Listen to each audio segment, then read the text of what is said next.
18 years ago, the tower suddenly appeared, along with the gate. From within it, monsters came pouring out. And finally, the minority of people who awakened superhuman powers, the players, were reborn as the hopes of humanity. They surfaced as a new, powerful force in the world. It became a player economy. Players have now become symbols of wealth, subjects of envy, and heroes. But the narrator was not chosen. The 20 Guild office building is seen, and a worker is seen with 2 boxes in his hand. A man then tells him to keep the food boxes on the table, and the worker apologizes for being late. Later, the man is seen waiting at a traffic signal on his computer. He is seen staring at the poster of South Korea's latest hero, Seokwoo. Unique ability users. Superhumans among superhumans possess unimaginable strength and abilities. Players who are truly monsters. After that, traffic from behind is seen shouting at the worker to move as the lights have already changed. When he reaches home at night, he gets upset upon noticing his letterbox full of reminders of school fees, loans, and hospital fees. His sister then welcomes him back and, on being asked why she is still awake, she tells him that she was up doing her homework. He then notices his mom sleeping more soundly than usual. His sister then suddenly surprises him with a cake and wishes him a happy birthday. He then asks his sister if she brought the cake with the money he gave her for her new clothes. He gets really emotional thinking that even though his sister's clothes are all worn out, she still brought him a birthday cake, which he later thanks Yoo-jung for. He then starts reading the letter his sister wrote for him. He suddenly notices a player invitation in the envelope, which shocks him. He gets crazy with excitement and happiness, and his sister tells him that he became a player, and she took it out of the mailbox to surprise him. They both hugged each other in excitement. He thinks that their lives are going to be different if he can just manage to get that. After that, the building of the South Korean Players Association is seen. He then thinks that this is not the time to get caught up in his emotions, as this is just the beginning. An employee there then welcomes the player, Jiju Kim. She tells him that if he says info tab, his player information will pop up in front of him. Jiju then gives it a try and says info tab, and his player information pops up. But the system does not show his unique ability, and Jiju starts thinking about this. The employee gets surprised on seeing this, congratulates him, and says that he is the retainer of a unique ability. She tells him that the reason for the question marks is because his ability hasn't manifested yet. Jiju starts shaking thinking about this, but the employee tells him to calm down as his trainer will explain in more detail once he gets there. After that, player Seokwoo appears as Jiju's trainer, which surprises both him and the employee. Seokwoo then asks to be Jiju's guide. Seokwoo then asks Jiju if he is a unique ability retainer. The employee then says that even if it isn't allowed, she will allow it with her authority as she is no ordinary manager. She says that she is a professional manager with over 10 years of experience. Then, the portal zone is seen, which is the entrance to the tower. Seokwoo then tells Gigyu not to be nervous as they both enter the tower. The monsters notice Seokwoo, and a lot of other monsters are seen. Jiju asks if there are always so many monsters on the first floor. Seokwoo says that he has heard that the monsters can stack up due to complications in spawn times, but this is the first time he has seen it happen.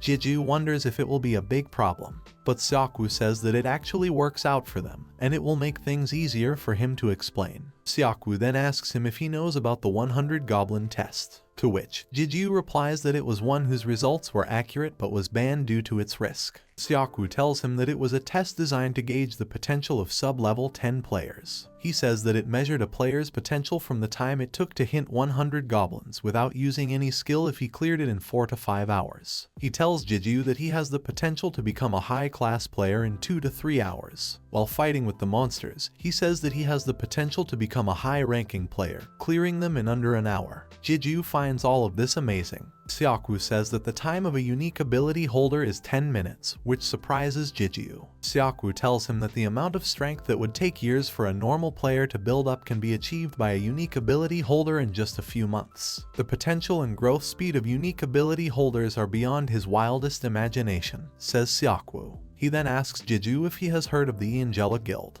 to which he replies that he heard that a really young ranker was the guildmaster. Seokwoo agrees and says that most members of their guild are incredibly talented people who have completed the goblin test in 3 hours or less. He says that his plan is to create the greatest guild that surpasses even that Angelic Guild. He further tells him that's why talented players, especially unique ability holders like Jiju, are necessary. He then hopes that Jiju will continuously overcome his limits until then. so they can meet again in the tower. Suddenly, a monster comes in front of Jiju, and Xiaoku asks him if they should start their first hunt. He then tells him to put some strength into his hips and legs and to follow the goblin's axe with his eyes. Jiju becomes determined and decides that he is going to change. Jiju then attacks the monster with his sword. A warrior comes and apologizes to a man for being late, but the man says that he is here to watch something. Jiju then kills the monster and gets out of breath. Both of us observe this and think that he is attempting the goblin challenge. Jiju then calls for the status window and says that he got invited to the tower at the age of 18.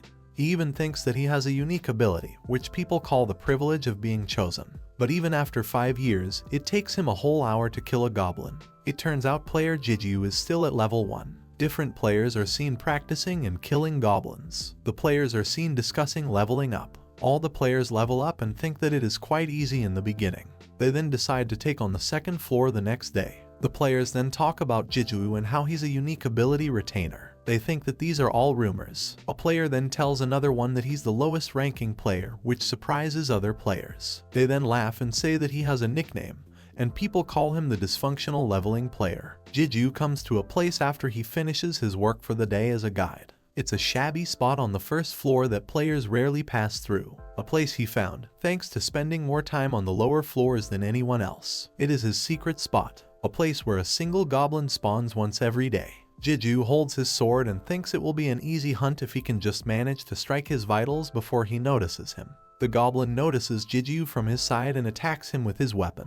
This captures him by surprise, and he thinks that it's going to be a hard fight yet again today. After this, the Players Association building is seen. He thinks that it took an hour to hunt one goblin, and he got $20 from selling the crystal he acquired from it. He thinks that if he takes out the money he spent on the potions, he will be left with profits. Jiju then encounters Tio, and he talks about him working late in the office, but he apologizes for what has happened. Jiju goes outside the office and asks Tishik if something is up with Tio. Tishiko is the guide department operations manager. He tells Jiju that the Tio will be taking over the clients that Jiju was in charge of starting tomorrow. This surprises Jiju, and he asks the reason behind it. Tishik tells him that even though everything went fine today, people heard the rumors. Jiju then wonders what it has to do with being a guide, but Tishik says that it's true after all. Jiju then asks if Angela Guild has declared their intent to take on the 75th floor, and Tishik confirms that. He says they have announced that they will be clearing the 75th floor, whose progress has stagnated until now. They plan on departing through the gate in Seoul tomorrow morning, he says further. Jiju then talks about the situation and thinks that it's always about the players, even though they are normal civilians who will never even get close to the tower. Jiju further says that since a gate can open anywhere, and there's a chance for anyone to become a player, he would really love for Angela to clear the 75th floor, as it's not an unattainable goal for the people. He then further explains the next piece of news. Tishik tells him that their next piece of news is that an S-rank gate has opened in America, and the US government is currently reported to be planning on reaching out to the Korean Association. He says that they have promised significant compensation to those who will be deployed. It seems like it will cause an especially large commotion among the players as it overlaps with the Angela Guild's declaration timing. He says. Jiju thinks that for an actual player like him, it seems far out of his reach. Jiju suddenly switches off the TV, and then Tishik gives him his payment. Tishik then says that Tio might seem stoic on the outside, but he feels bad about this, so asks Jiju is not to hate him for it. Jiju, on the other hand, says that it's not his fault. Tishik then tells Jiju to come early tomorrow to make sure that the transfer goes smoothly. He says there's been a job request specifically for him. The next day, a man introduces himself to Jiju as Seonpol Kim. He says that he has heard a lot about him from Seokwu. Jiju asks if they are both acquainted, and Seonpol replies by saying that they are both cousins. Seonpol then introduces his other team members as Awon Yoon, Seongwoo Yoon, and Hanwol Kim. Jiju then tells everybody that for the next 4 days and 5 nights, they will all be rapidly clearing through the tutorial floor. They all stop for the day and start setting up camp now. The teammates then get ready for food, but suddenly a Jawian asks Jiju that he has heard that he can't level up. On seeing this, Seonpol gets mad, but Jiju says that anybody can ask him anything if they are curious, so it's okay. Everyone then discusses the trek while eating food, and Jiju tells them that the goblins on the first floor are poorly equipped and their movements are fairly obvious. He tells them to think of it as training for getting used to killing. He further tells them that if they continue to keep their guard up and work diligently to level up, they will do fine as long as they don't meet the Guardian. Everyone starts wondering what a Guardian is, and he tells them that they are protectors of each floor that occasionally appear. They are boss monsters that guilds or large parties have to fight in order to defeat them. To put it in terms of gates, they are like gatekeepers and powerful monsters, though they provide lots of experience points as well as good items, unless they are on one of the lower floors. They are dangerous enough for even rankers to keep away. But Jiju tells everyone not to be scared, as their region cycle periods have been determined and there are guilds that specialize in hunting them. Not to mention that the guardians on the lower floor are taken down quickly, and it will be harder to come across one if they try. The fourth floor of the tower is seen, and the intersection between the wilderness and the forest is witnessed. Suddenly, a monster is seen running through the woods but falls off after tripping on a stone. He then encounters the protector of the area, who comes with his powerful aura and immediately kills him. Seonpul is seen writing his diary, where he is writing about the events and activities of the tutorial. He also writes about his experience and his thoughts about Jiju. Seonpul then tells Jiju that he has been writing a diary every day since he got the invitation. He then jokes about him writing an autobiography or something when he becomes a ranker. The teammates then discuss getting a job if they get through the test on the 5th floor. The next day of the training starts, and like before, the goblins and orcs will move in groups on the 4th floor as well. But the difference is that their strength and ability are slightly better, and the methods are not much different from yesterday. All the teammates are seen fighting with the monsters. Suddenly, Jiju notices dust clouds and thinks that this isn't the day where the Guardian would be appearing. He thinks that in any case, it's not a good sign. He then calls everyone and says that they need to get out of here, and he tells them to wrap it up quickly. He thinks that there is something he has realized after spending a long time as a guide, as the tutorial in reality was not a game. A monster then attacks Yiwon, and Jiju thinks that one small mistake can lead to the annihilation of the party, like it always has. Jiju suddenly notices the Guardians coming and tells everybody to run. They all then start running, but Seonpul tells them to wait for him, as he knows a place where they can hide. After this, all teammates are seen sitting in a cave, and Seonpul asks what it was. Jiju tells him that he is the guardian of the 4th floor. He then tells her to observe the situation first. Jiju finds relief that they have ample food supplies and should take it slow. Suddenly, a boy starts shouting that Hanul has fainted and has been poisoned by Goblin Podiotin.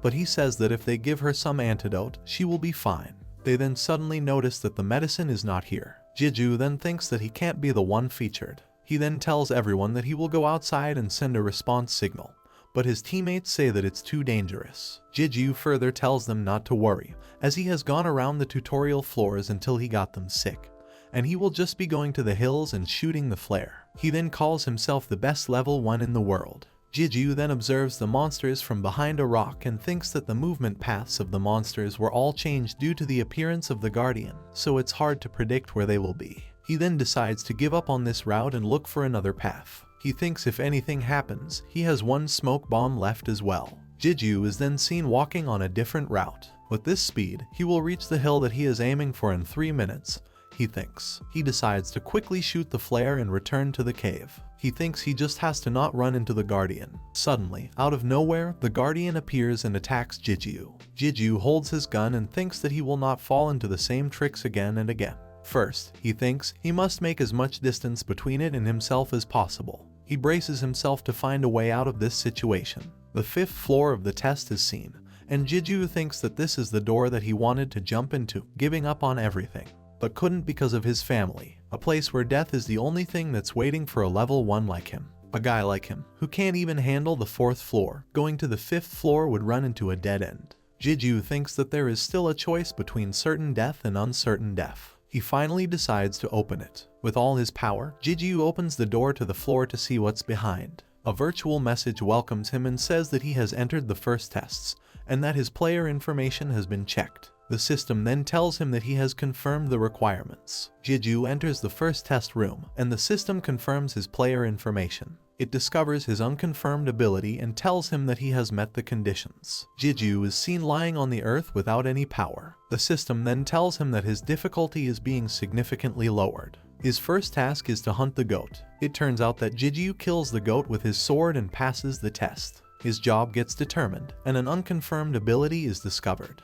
The system tells the system that rewards will be distributed and increases the quality of rewards. Suddenly, a black wave surrounds Jeju, which shocks him completely, and he hears a little boy's voice, who asks him if Jeju is his master. The voice then asks Jeju to choose a name for it. He then asks him to link with himself, and the system asks Jeju if he accepts the link request. All of this confuses Jeju. The system then asks for a name for Ego. Suddenly, his eyes open slowly, and he notices his sister and father in front of him. He thinks that he has already passed the bell. It's been 2 weeks since he was found unconscious at the door of the 5th floor, and then his father tells him what he heard from Tishik. The players of the guild who saw the flare signal were able to corner the guardian that had been going berserk at the door to the 5th floor.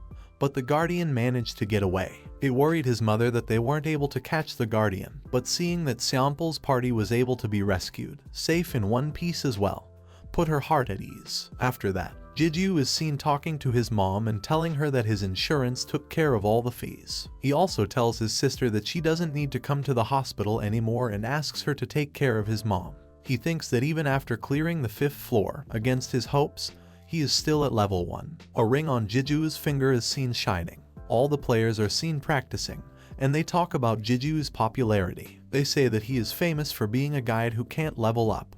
But another player comes in and says that he is famous for being the tutorial's slaughterer. With the power of his ring and his sword, Jeju kills all the monsters and fights with them in full power. He is alone and so powerful against a bunch of monsters. Again, a voice comes and asks for a name from Jeju, to which he answers, Lu. He names the power Lu, and the power says that it likes its new name.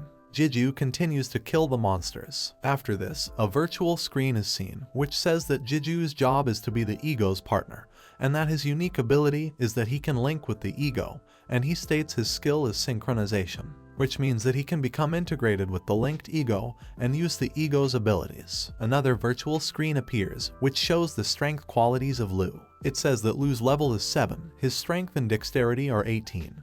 His stamina and magic ability are 7, and his skill is to accessorize. Jeju is seen holding a bag of rewards and thinks that there's more work for him to collect the crystals now. 1 month ago, Jeju was seen standing in a forest, and he noticed a change in his information tab for the first time in 5 years. He then wonders how he will link up with the ego thing anyway. He gets too excited and tries to link up, but fails. He then takes the name Lu, and his formless ego, Lu, gets summoned. It says that Lu's appearance has not been formed and will be chosen at random due to the player's lack of ability. It further says that ingredients for Lu's materialization will be automatically absorbed, which confuses Jeju as he can't understand a thing. Suddenly, a very powerful wind from Lu comes and snatches all the clothes Jeju is wearing. And suddenly a bright light appears to fall down, and Jeju notices a sparkling new sword hanging in the air. Jeju comes to know that the sword is Lu and confirms this from the sword itself. Jeju then asks what an ego is and wonders if it's like a soul, but the sword refuses. He then touches Lu, but it calls him a persert. So Jeju then asks him if he can move by itself. Lu denies it and says it can't but probably will be able to in the future. Jeju then thinks about enling each other and switching masters with Lu,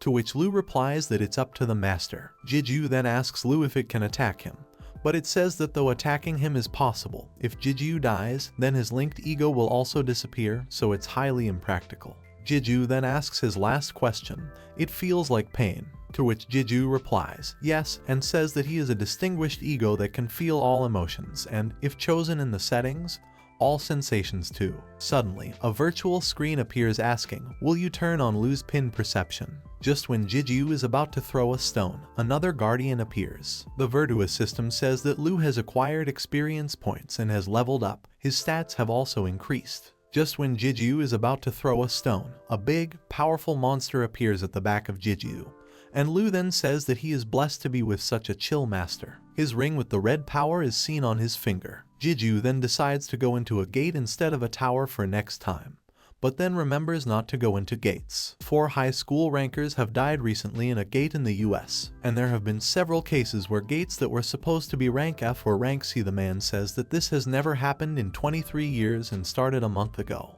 He thinks that gates have weird constructions and architectures. Jeju then thanks Tishik for looking out for him. With high concentration crystals, special items, and clear bounties, the gates are much more lucrative than the tower. Jeju remembers Tishik's words but thinks he doesn't have a choice because of these loans. He then opens the numbers for gate hunts, reads that the odds of a gate being an anomaly are low, and presses the button, thinking what's the worst that can happen. A man introduces himself as Song-Soo-ha and says that he will be the party leader for this expedition. Jeju meets him and says that he contacted him earlier. The man then asks him if it's his first time gate hunting, and Jeju agrees. The man then hands him a contract and says that he is still familiar with clear strategies and such, but things like profit distribution and breach of contract fees are quite standard. They decide on equipment and gear with dice rolls, he says. The man then says that they will be at Guri Station at 2 o'clock in 2 days and tells him not to be late. Gates can generally be categorized into 2 groups: one-time fates, which disappear after they are cleared, and sustained fates, which do not disappear, allowing for repeated hunting. Though the rewards from sustained gates are incomparable to the former, which provide many special rewards, many people look to clear these instead due to their much lower risks, which are the result of publicly released clear strategies. The man then tells Jeju to get going if they have checked all their gear. Jeju then notices that the people here are weird. Suddenly, one of the players says that the monsters are coming. He then calls Tanker, who attacks the monsters. They all then started killing the monsters. The monsters were needlessly sturdy, especially when they had been rotting away, says a player. The players then notice Jeju killing all the monsters in full power. Other players then thank Jeju and say that it's going to be a fast clear because of him. They all then praise Jeju, as he has made the largest contribution to taking down the mini-boss. They all get ready to attack the monster again. The party leader and Tanker then discuss that they will be at the boss's room soon and decide to hang on for a bit. Song-Soo then says that they will be explaining the clear method to the gatekeeper. Just when Song-Soo starts explaining that Talon is an enormous ghoul, Tanker interrupts him by saying that he knows it all and they should just hurry and don't waste time. But Song-Soo says to listen even if they know it all, as one person's mistake could endanger the entire group inside a gate. Song-Soo and the girl exchange glances, and Jeju finds it weird. Song-Soo continues by saying that once they melt the steel bars with acid and enter the boss's room,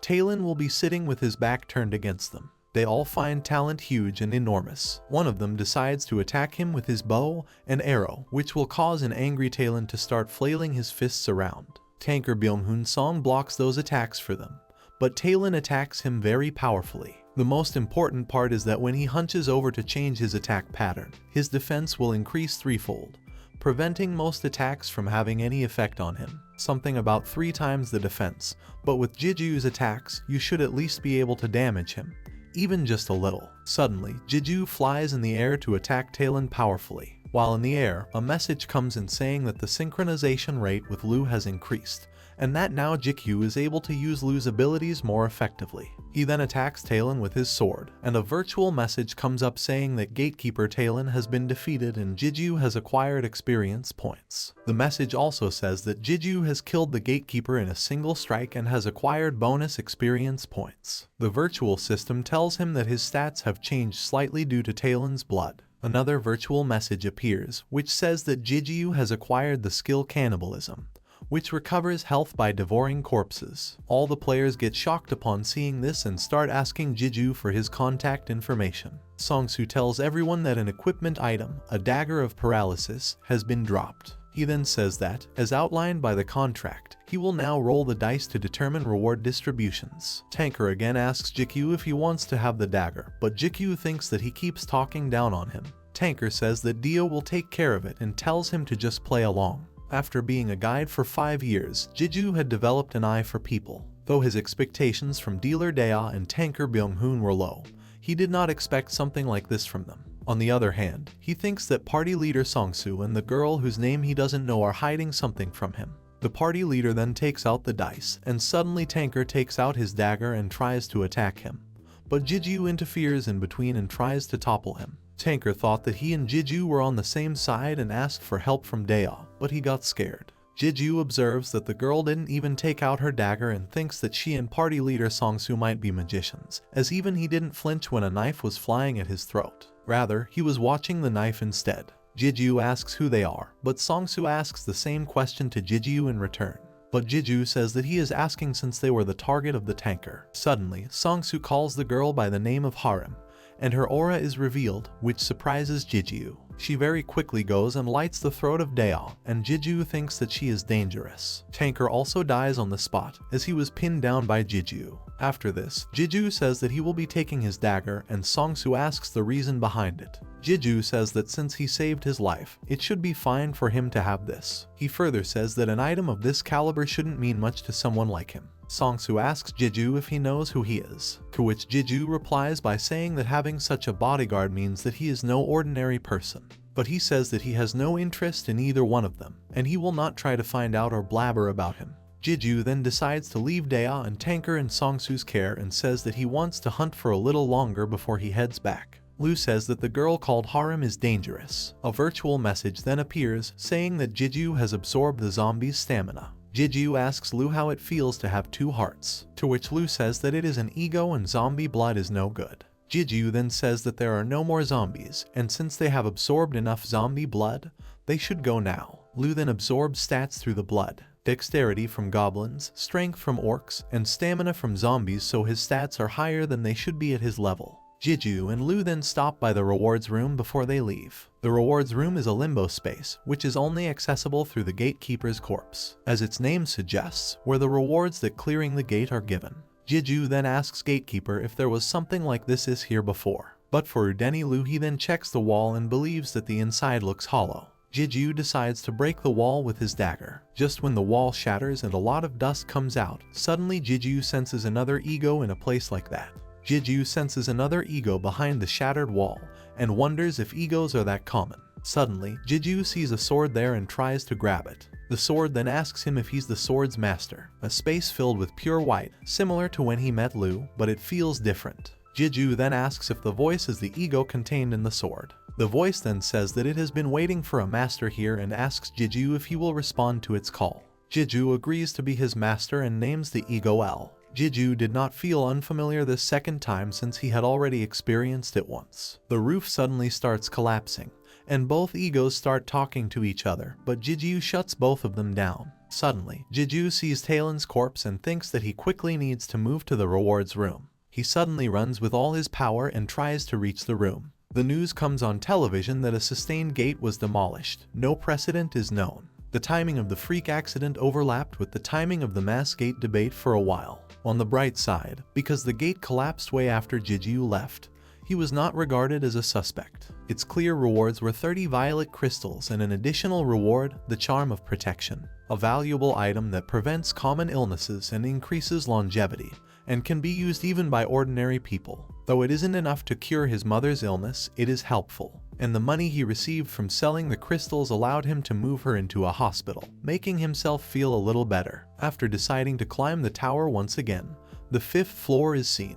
The floor of the tests was quite developed due to the absence of monsters, but this is basically a normal city. Jiju then progresses past the 5th floor, where he was found unconscious, as well as the 6th, 7th, 8th, and 9th floors. He couldn't even dream of coming here until recently. He then remembers Syaku's words. He says that the level itself isn't actually what's important, because as long as Jiju doesn't give up, his unique ability will eventually manifest. Jiju then notices that L's leveled up quite a bit, too. Because of the shared experience, leveling YP is a little slower, but he thinks, thanks to synchronization, he can feel himself growing much stronger. He thought it would be incredibly powerful because it supposedly had a demon sealed within it, but the demon was sealed within the ego for so long that all the power was dissipated. The ego then apologizes, saying it didn't remember about the demon. Jiju then thinks that he can grow more powerful as he has more egos this time, and then he looks for even more egos. After that, the item auction house is seen.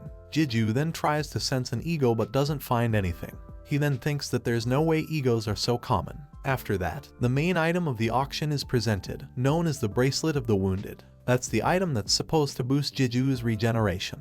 Later, Jiju is seen wondering why everything is so expensive and thinks that the Dagger of Paralysis sold for a whopping $100,000. Jiju is seen talking on the phone and telling about his experience. He then says that he can't get a player ranking, which means he can't do solo raids. He then thinks that, though he enjoys climbing the tower, Lu has to absorb blood as well, so the pace is slow, and the rewards from the gate last time were good, too. He then thinks that he has taken care of everything that's urgent, and is able to buy beef. L thinks that the master is humble even after acquiring such a large sum of money, but Lu thinks of him as stingy. Jeju wants to earn a lot of money and move to somewhere else as soon as possible, and he would like Yubyung to be able to walk around more safely, too. Suddenly, Jeju sees a powerful light that expands more and more, and it turns out that it's a gate. Gate formation protocol is seen. A new one that's just been formed is not dangerous, but keeping a watch over the situation is recommended after calling 112 or the association. In step 2, keeping the distance is suggested. Entering a gate of unknown rank is dangerous, even if somebody is a player. Entering a fate without the verification of the association will result in a sentence of up to 5 years or a fine of up to $10,000. In step 3, gathering solid proof is suggested, in the event that there are multiple witnesses present prior to the association's verification. It is possible for conflict to arise, so if the player witnesses an incident while he is alone, leave evidence. Priority gate access and privileges will be given to the first to find them. After this, department head Taeshik-oh is seen. He then notices that the report was made by Gigu Kim. A man is seen telling Jeju that in the event he cannot enter the gate within 5 days, his rights to clear the gate will be forfeited and auctioned. And there are other conditions aside from this, he says. He then expresses his gratitude to Jeju for the fast report. Suddenly, Taeshik comes and tells Jeju to have a talk with him. They are seen sitting in a nice cafe. He asks Jeju if he is confident about clearing the F-rank gate, and Jeju says that he shouldn't underestimate him now as he is a lot stronger. He then asks him about his flow and level and tells him to finish his preparations within 4 days and then come to him. He then tells Jeju that he wants to see if he is okay to go in, and if he is not well prepared, he won't let him go no matter what. 4 days later, Jeju didn't expect something like this to exist in their building basement, as a lot of weapons and equipment are seen there. It's a training room. It isn't used much these days. He thinks that he has been underestimating the association as he notices expansion with protective barriers around the walls. Taeshik asks him if having a position within the association sparks his interest at all. He says that it won't be bad for him to join as an agent or in some other position now. Jeju refuses the offer as he doesn't want to settle down somewhere quite yet. But Taeshik says that he just needs to say the word, as he will always be welcome here. Jeju asks about Tio, as the guide department disappeared when he got promoted. Taeshik says that he joined the Caravan Guild, and he is now a completely different person than the stoic kid he knew. Jeju then asks Taeshik if he is not going to take a weapon, as he was earlier talking about sparring. Taeshik then thinks that Jeju has underestimated him as he has been lately busy with office work, and he tells him not to underestimate a former high ranker. He says that once an expert is an expert, he is always an expert. He then revealed his aura. Jeju thinks they can't beat him, but he decides that he won't go down without a fight. They both then start the sparring, and Jeju comes in full power and takes out his sword, whereas Taeshik also tries to attack him. He then asks Jeju if he is sure that he came prepared. He then asks him to focus, as letting the guard down at the gate is the same as dying.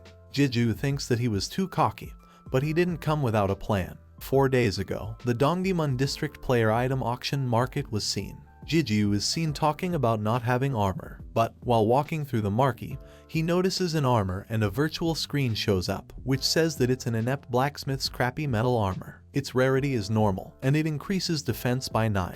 After that, he starts noticing different armors and their prices. He thinks that the cheap ones are disgustingly bad and the good ones are disgustingly expensive. Suddenly, the egos point Jeju towards a kid who is fighting with a man about how his grandpa is a good artisan. Lu then asks the kid if he can lead the way to his grandpa's store. Jeju then asks L if it's sure, to which the ego replies that it's sure as the clothes the kid is wearing are all egos. It's artificially made by humans, but it partially wields the strength of an ego for certain. As soon as Jeju enters the room, he notices that all the clothes and equipment are egos. Both Lu and L notice that each piece of equipment is missing a pair and say that they are all egoless egos. The grandpa then tells Jeju that he has nothing to sell him and asks him to leave. He says that he doesn't have any plans on selling to someone who doesn't even know their value. He further says that this isn't the first time he has met guys like this who can't appreciate his work. It turns out that the name of the grandpa is Jichul Hwang, and he is a blacksmith. Jeju then says that he wants to buy them, but Jichul tells him that he is not selling them because guys like Jeju won't be able to use them anyway.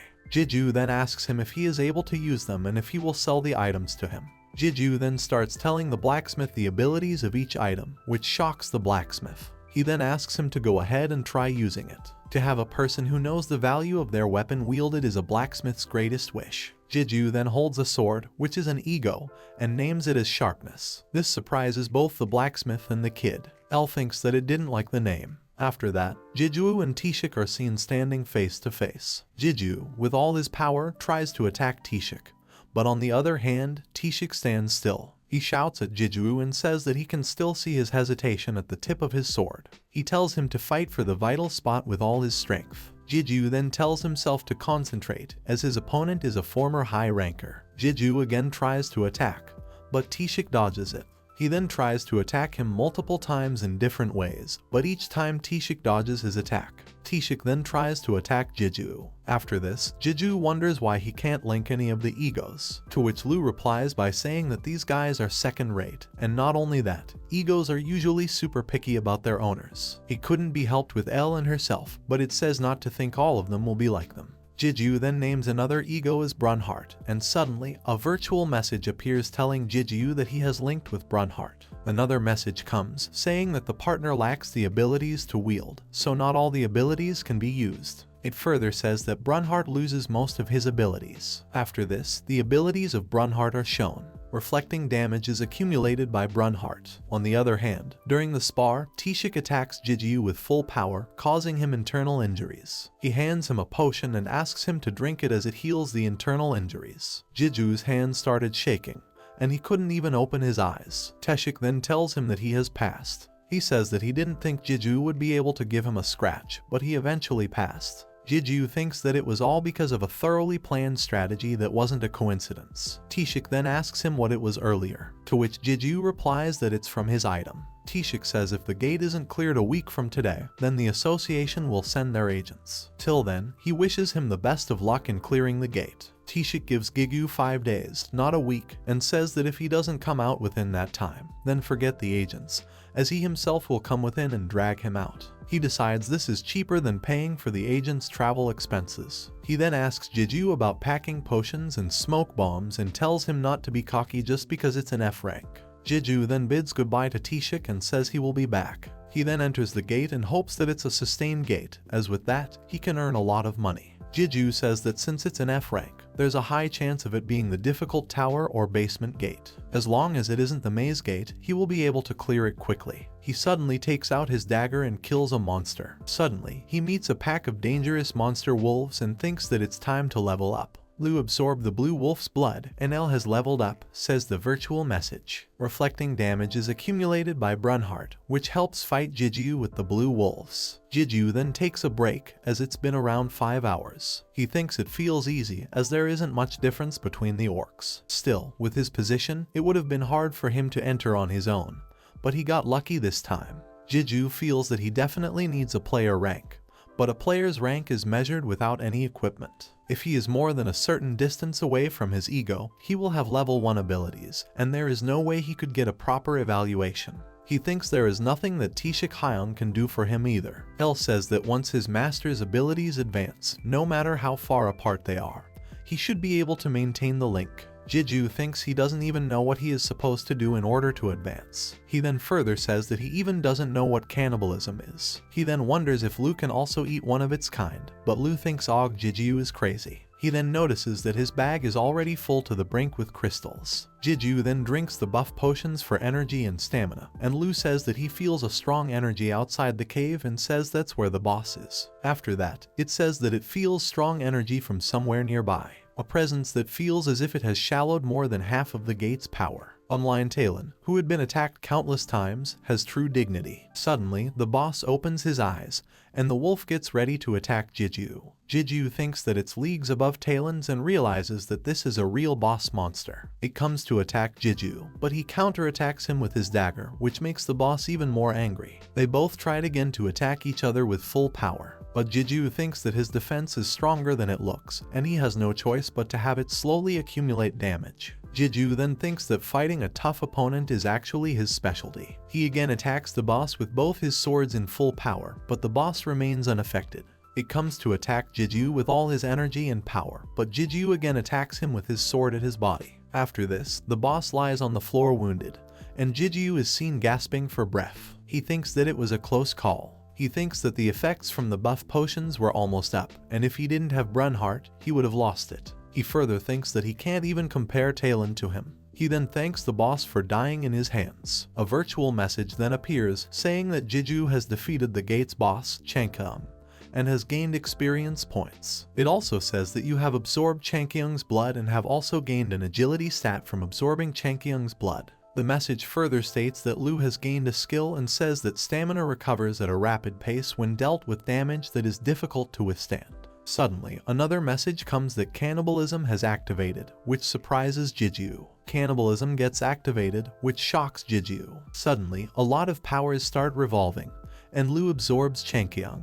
A virtual message appears that says that Changkyung has been transformed into an ego. Jeju asks what's going on, to which Lu replies that even it hasn't heard of a monster turning into an ego. Jeju then gets a blue stone in his hands and thinks that it would be faster for him to look into it. He then wonders about Elle, but she apologizes for not being of any use to his master. Jeju then thinks that ego transformation means that Lu now has Changkyung's ego, but Lu denies it by saying it doesn't have anything. Jeju wonders what's going on, as Else doesn't have this skill to begin with. He then calls out an information window, which states all the information about ego and shows that he has acquired Changkyung's ego. He then starts wondering how to use it and thinks that he has to yell the skill name in order to use it.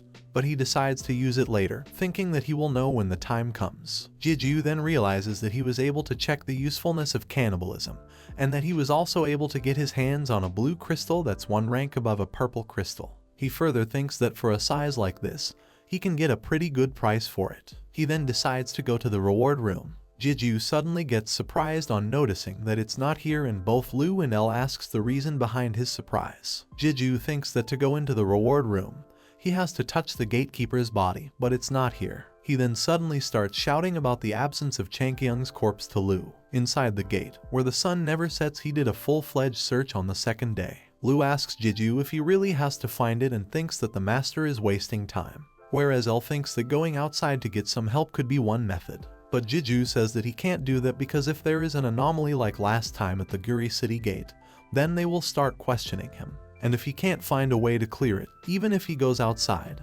then a gate break will occur and there will be a lot of casualties. He thinks that he has to finish what he started and thinks that he is the cause, so he has to figure out a way, no matter what. Elle gets moved by his master's sense of responsibility, but Lu thinks that's a nice way to put it, but asks him if he just means to clean up the mess he made. After this, Jeju thinks that Taeshik Hyung will come after 4 days, so they will be able to avoid the worst case scenario, but it would be best if they could resolve this before then. On day 3, he searched all over the meadow, but he couldn't find anything. Jeju then wonders if he and the egos should just kill off all the remaining monsters. Both egos think that it's not a bad idea. They then went through the tunnels that they had purposely avoided before, one by one, and wiped out the remaining blue wolves. On day 5, after killing a blue wolf, Jeju thinks that this should be the last one and that Taeshik Hyung should be here soon.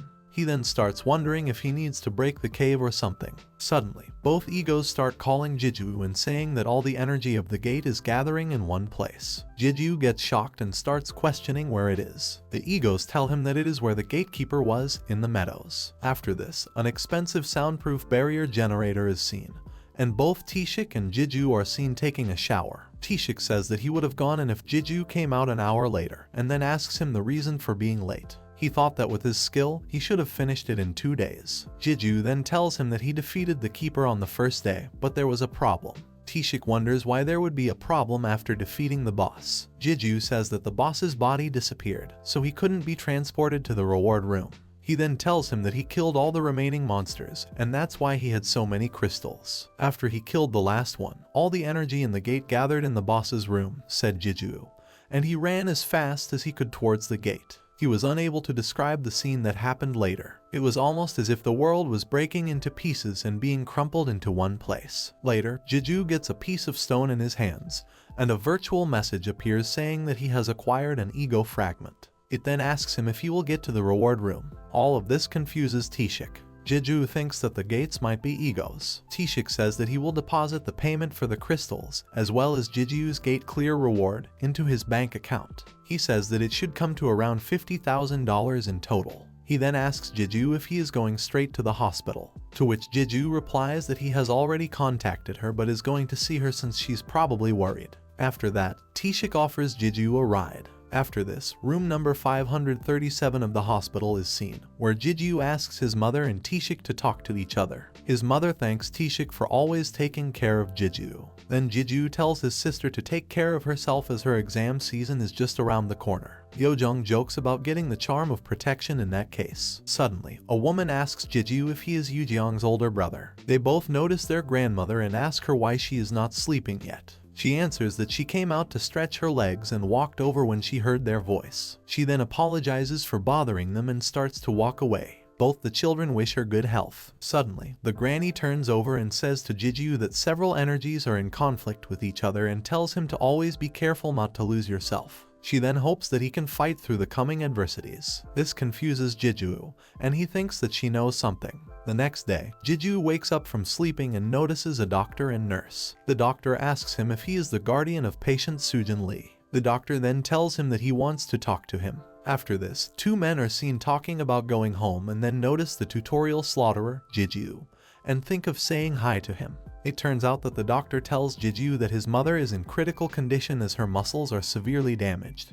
even though she doesn't show it. The doctor further says that her medical complications have also progressed significantly. Even though Jeju has diligently taken care of her, now it's too late, says the doctor. The doctor says there is one last problem, which they don't know the cause of. The doctor apologizes and says that Jeju's mother has at best 1 year, and at worst 3 months left. This breaks down Jeju. On the other hand, a lot of monsters are seen in front of Jeju, and he is seen very angry. He thinks it's all his fault. If only he hadn't hesitated, putting his family before anything. If only he had gathered up more courage earlier, and if only he could have become stronger faster. In all his anger, he kills all the monsters. The egos then start talking to each other. Lu thinks that Jeju needs to get his SHT together in times like these, but she understands that his master's heart is suffering.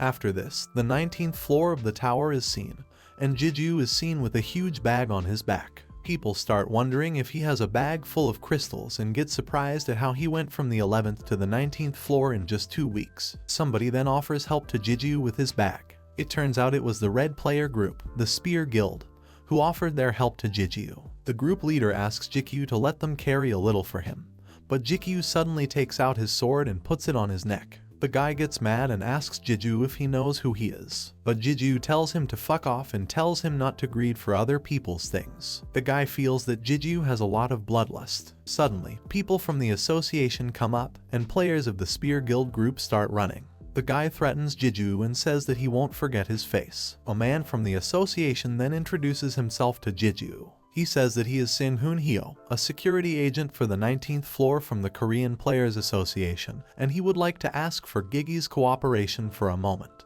Jeju tells him that the red players had an eye on his bags. The security man then asks if he happens to be Gigyu Kim and notices that he actually has large bags. Jeju is seen all tired and with a beard growing all over his face. After this, he asks the security man what he did to get him to place a bounty on his head. Jeju then tells Taeshik that the man who brought him is called Sing-hoon, and Taeshik says that he might have to double his bonus. Jeju then asks him what he wants. Taeshik then says that if he thought he would be looking for him after 2 weeks of no contact, he was wrong. He then tells Jeju that there is a way for his mother to recover. He continues by saying that the only way to treat an illness with an unknown cause is with an elixir. It's an all-powerful potion that can cure any disease, but as of now, only 3 elixirs have ever been found, says Taeshik. One at the beginning stages of the tower's appearance. As a test reward by Marco Alonso, the first to clear the 50th floor, says Taeshik, and the other 2 appeared as clear rewards and gates, says Jeju.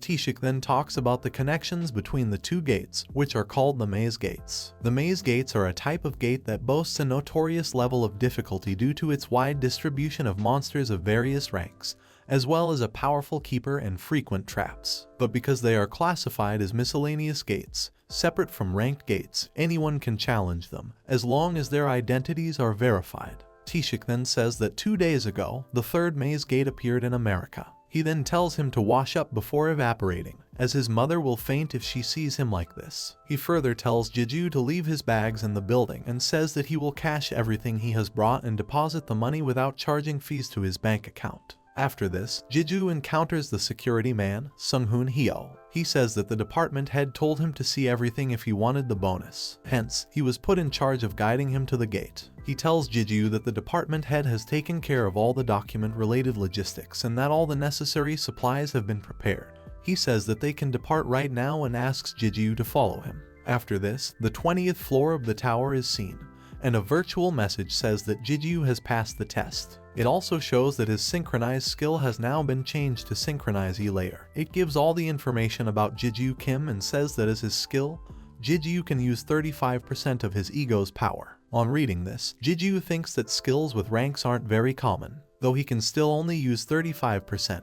He can feel the body flowing with much more strength compared to before the test. The security man comes and tells him that it usually takes around a day to clear the 20th floor's test, and it's just been 20 minutes since he went inside. Jiju then asked Sung-hoon what time his flight was, as he felt he used too much time on this. But the security man says that he won't be getting on a plane. He says that they are going to the 5th floor. After this, the maze tower is seen. Though it isn't common to meet players from different countries inside due to the separated regions, it is an undeniable truth that the tower is connected to the entire world. Later, the 5th floor of the Korean Hunter Association branch office is seen. Jiju wonders how an elevator inside the tower is operated, as according to him, it isn't nearly impossible to get electricity there. Sung-hoon tells him that it's an artifact of sorts that's powered by crystals. He tells Jiju that he can think of the entire building as an artifact because that's how important this place is. After this, they both reach the International Transport Portal Management Center, and Jiju says that he never thought that he would be using an international transport portal. He heard that they are top secrets that are managed by the associations of each country. But Sung-hoon says that not just anyone can use them, as department head Tishiko is much more capable than anybody thinks. They both then step into the world's fastest vehicle to take a ride. They both arrive in Los Angeles, USA, and are seen sitting in a car. There are high-ranking officials who just announced their participation in this gate raid. The high-rankers are the Yuza's Iron Sword, Europe's Athena, and the Demon King of Korea. Jiju wonders if he will be okay among people like these. They both then reach the modern-day hell that's appeared, which is the 3rd maze gate, known as Hyun's Maze. Later, a man is seen and notices both Jiju and Sung-hoon and thinks that they both seem to be people from the association. A girl then tries to notice both Jiju and Sung-hoon. She says that he is only level 1 with no stats, and he doesn't appear to have any unique abilities. The man asks her if she can't even see it with her abilities, and the girl gets surprised. The girls then say that Jiju's face is her type 2, and they think it is interesting. Jiju is seen fighting with a spider monster, and Sung-hoon helps him attack it. He attacks the monster with a long wooden weapon, which makes the monster go away. Jiju then asks him if it's time for him to leave already, and Sung-hoon agrees as 15 hours have passed already. He says it would be best if he left now. Jiju then thanks him, saying that he was able to adapt quickly because of him, and Sung-hoon says that his growth speed was amazing. After this, Jiju uses the infinite spray, which is used to mark paths in the gate, and thinks that everything is clear for now. A week has passed since Mr. Sung-hoon went back. Now, he can take care of 3 giant spiders all at once without trouble, but getting used to one type of monster means that he is becoming stagnant. If he wants to get closer to the boss's room, a strong monster needs to appear. Later, Jiju wonders about a ball of thread and remembers Sung-hoon telling him that it's the thread roll of Arakin. It's an item that allows him to return to the entrance of the gate once. He says that it's a gift from director Tishiko, along with the words to run when he faces a monster that's too strong. He remembers Sung-hoon telling him not to save it, as there's nothing more precious than his life. Jiju thinks that he has no plans to use it until he gets the elixir, even if he dies. Suddenly, all his egos in his fingers get activated, and his powers are ignited. He asks the egos if they heard a girl's voice. Lu says that it's suspicious and tells him that it would be better not to go. But Jiju says that it doesn't hurt to check it out, even if it's a trap, as it might end up being a bigger threat in the future as well. He notices a girl tied up with a tree asking for help. Jiju wonders why a young kid like that is alone inside the gate, and notices that she is Korean as well. He thinks that she has an uncanny resemblance to Yojong as well. He wonders if it's an illusion or a polymorph trap. This situation reminded him of a monkfish. He thinks that it would be best if he just pretend that he didn't see that, as there are too many suspicious things about it. The girl starts remembering her mom while crying and starts feeling sorry for not getting her hospital bills. Lu thinks that it's a plan line and expects his master not to fall for that, but Jiju gets emotional, and with his ego, he rips apart all the tree branches, and the girl is tied up. Later, Jiju asks the girl if she was accidentally separated from her party, to which the girl agrees and says that she got distracted for a second. It turns out that the girl's name is Sujung Young, and she said that she gained a buff skill as her original talent. As long as someone has talent, even a 10-year-old could become a player, but it's quite a tedious thing to have somebody underage in her party. However, it's worth it, as there are not many people who possess a buff-type talent, and an original one at that. Jiju thinks that's why they brought her to a dangerous place like this. He then hands out a safe zone placement kit to her and says that it's not highly ranked, so it only lasts for a day, but someone who's going to help her might appear during that time. The girl then calls Jiju's uncle and asks him if he can take her along with him. Jiju then tells her that she is responsible for her own life, and as a player, she should know that. He says that he can't help her any more than this, but the girl starts requesting him by saying that she is very good at supporting him and that she will definitely be helpful. Jiju says that it's only been a while since he became a player, but the girl counters by saying that her levels are low as well, and she told them that she had original talent. She further tells Jiju that she followed him because they said they would give her money if she followed them. Jiju gets irritated and says that his goal is to clear the gate, so he won't be coming back. He further tells her that it's going to be dangerous, and although they will split the rewards, he can't give her the elixirs if they ever come out. The girl asks him if he is taking her along, to which Jiju says that he is telling her all this beforehand, and if she won't be helpful, he will hand her over to another party, as after all, he is not her guardian. It's because having a supporter is going to make hunting much easier. It's definitely not because she said her mother is sick or because she reminds him of Yujio. After this, they both inquire about an ant monster, and Gigyu immediately asks Sujung to use her buff skill. She immediately uses her skill, while Jiju attacks all the monsters and kills them. Virtual messages appear, which tell us that Lu is absorbing the blood of the venom ant, and that poison resistance is increasing. It's been 2 weeks since Jiju met Sujung, and the hunting has definitely become easier. Later, both Jiju and Sujung are seen sitting on the grass and eating. Sujung tells him that her level has increased, and he congratulates her. Suddenly, Jiju thinks that he felt a presence and notices that it's the giant guild led by America's high ranker, Iron Shield, the Iron Guild. He thinks that if the Iron Guild is high ranking, then he must have felt his presence too. He thinks that he might be attacked if he gets mistaken for a spy and feels that he must quickly run. Suddenly, the wall Jiju is hiding behind gets destroyed. The Master Guild throws a Kallian towards the wall, but he notices that there's nothing. He thinks that he made the wrong call. The Master Guild and his men are seen talking in English. Later, both Jiju and the girl are seen hiding in a cave. Sujung asks Gigyu the reason behind her running and says that they did nothing wrong. Jiju says that spying on them was the wrong thing to do, as spying can lead to surprise attacks, so it's forbidden among players. Sujung then asks if they need to take the long way in order to avoid them, but Jiju says that they will follow them from a distance, as following them means they are likely taking the right path. Jiju then shows Sujung the red marks, which means that the Iron Guild killed the monsters. There's no danger ahead, and they just need to find the boss now. Suddenly, he notices that Sujung is not there, and his egos warn him of something approaching. The Master Guild finds him and pushes him into the wall, which makes him unconscious. After this, Jiju finally wakes up, and the Master Guild thinks of him as a spy. Jiju gets anxious thinking that he doesn't know English, and he starts shouting not to kill him as he is not a spy. The Master Guild then calls Roger Hand to find out if Jiju is acting. He is Korean American, and he is the named player who publicly announced that he was joining the Iron Guild. Roger shows Jiju his things and says that his master is not in the best mood right now. He then asks about the reason behind spying on them and the group Jiju is associated with. He also asks how he fooled his master's senses. Jiju tells him that it's all a misunderstanding, and he just came here to hunt. He further says that he does not have any associations and is a normal player. He tries to make him understand that he thought the Master Guild already sensed him and was fine with it, so he didn't mean to spy. Rogers took out a knife and put it in Jiju's thigh. Jiju screams in pain and thinks of him as squishy. Rogers thinks that Jiju has been trying to fool them since the start and asks him if he is after the elixir. Another man tells the Master Guild that Jiju's sword is quite unusual, as he can't see any status window for it, and it's so dull, unlike its appearance, that it won't be able to cut through even the skin of an orc. The Masked Guild asks him to keep it for now, as they can just let the blacksmith handle it after they get back. Rogers then spills Jiju's potion and tries to interrogate him. He asks him to spill the beans, but Jiju says that he was just hunting and he really did come alone. Rogers again hits Jiju and says they are not joking here, as they already used inspection to inspect his stats before he woke up, and that even the rope binding him is just a normal rope. Rogers gets mad and shouts while saying that how can he believe someone who can't even break free from normal ropes came here all by himself. Just as he is about to attack Jiju again, the Master Guild stops him and tells him to continue after his meal. Jiju thinks that he decided not to get full of himself, and even though he was in many areas, all he had to trust in was some borrowed power. He thinks that they simply took away his weapons and made him powerless. A girl is seen observing all this and says that the distance is approximately 2 km, and that they will mostly be scouting near the checkpoint for a while.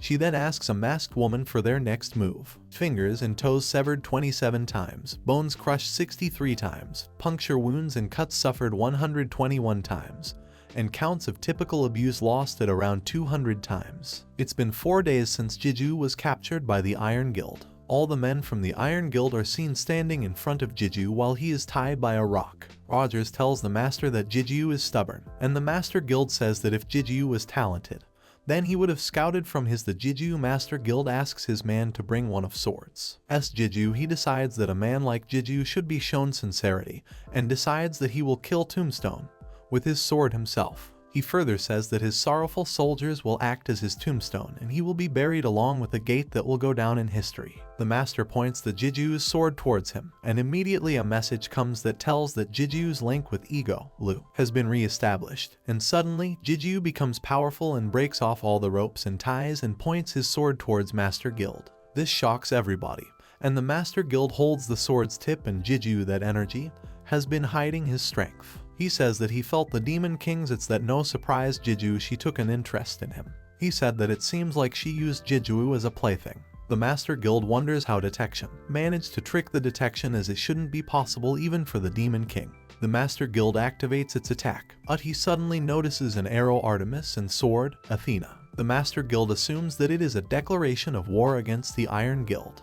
Both the Master Guild and Athena attack each other. The Master then takes out his Rogers, and suddenly, a lot of power is ignited. He then thinks accidentally to leave the spy alive and keep him restrained. He orders all the troops to be prepared. Jiju wonders if they are just gods fighting each other. Rogers Jiju that it wouldn't be weird if he told the guildmaster that he accidentally killed Jiju while he was on the brink of death. Rogers tries to attack Jiju behind his back with his sword. He thinks that he can't let him live after he has seen his true self after all. Jiju somehow notices it, and suddenly reflected damage is accumulated by Brunhart, which attacks Rogers, is leaves, all damaged and tired, and that a message comes which says that Brunhart has reached its maximum accumulation limit and is now disintegrating. Brunhart reaches its maximum accumulation limit and starts to disintegrate. Just when Jiju is about to kill Rogers with his sword, he asks him to wait and starts pleading for his life, but Jiju kills him with his sword. He thinks that the damage isn't fatal since he accessorized Lu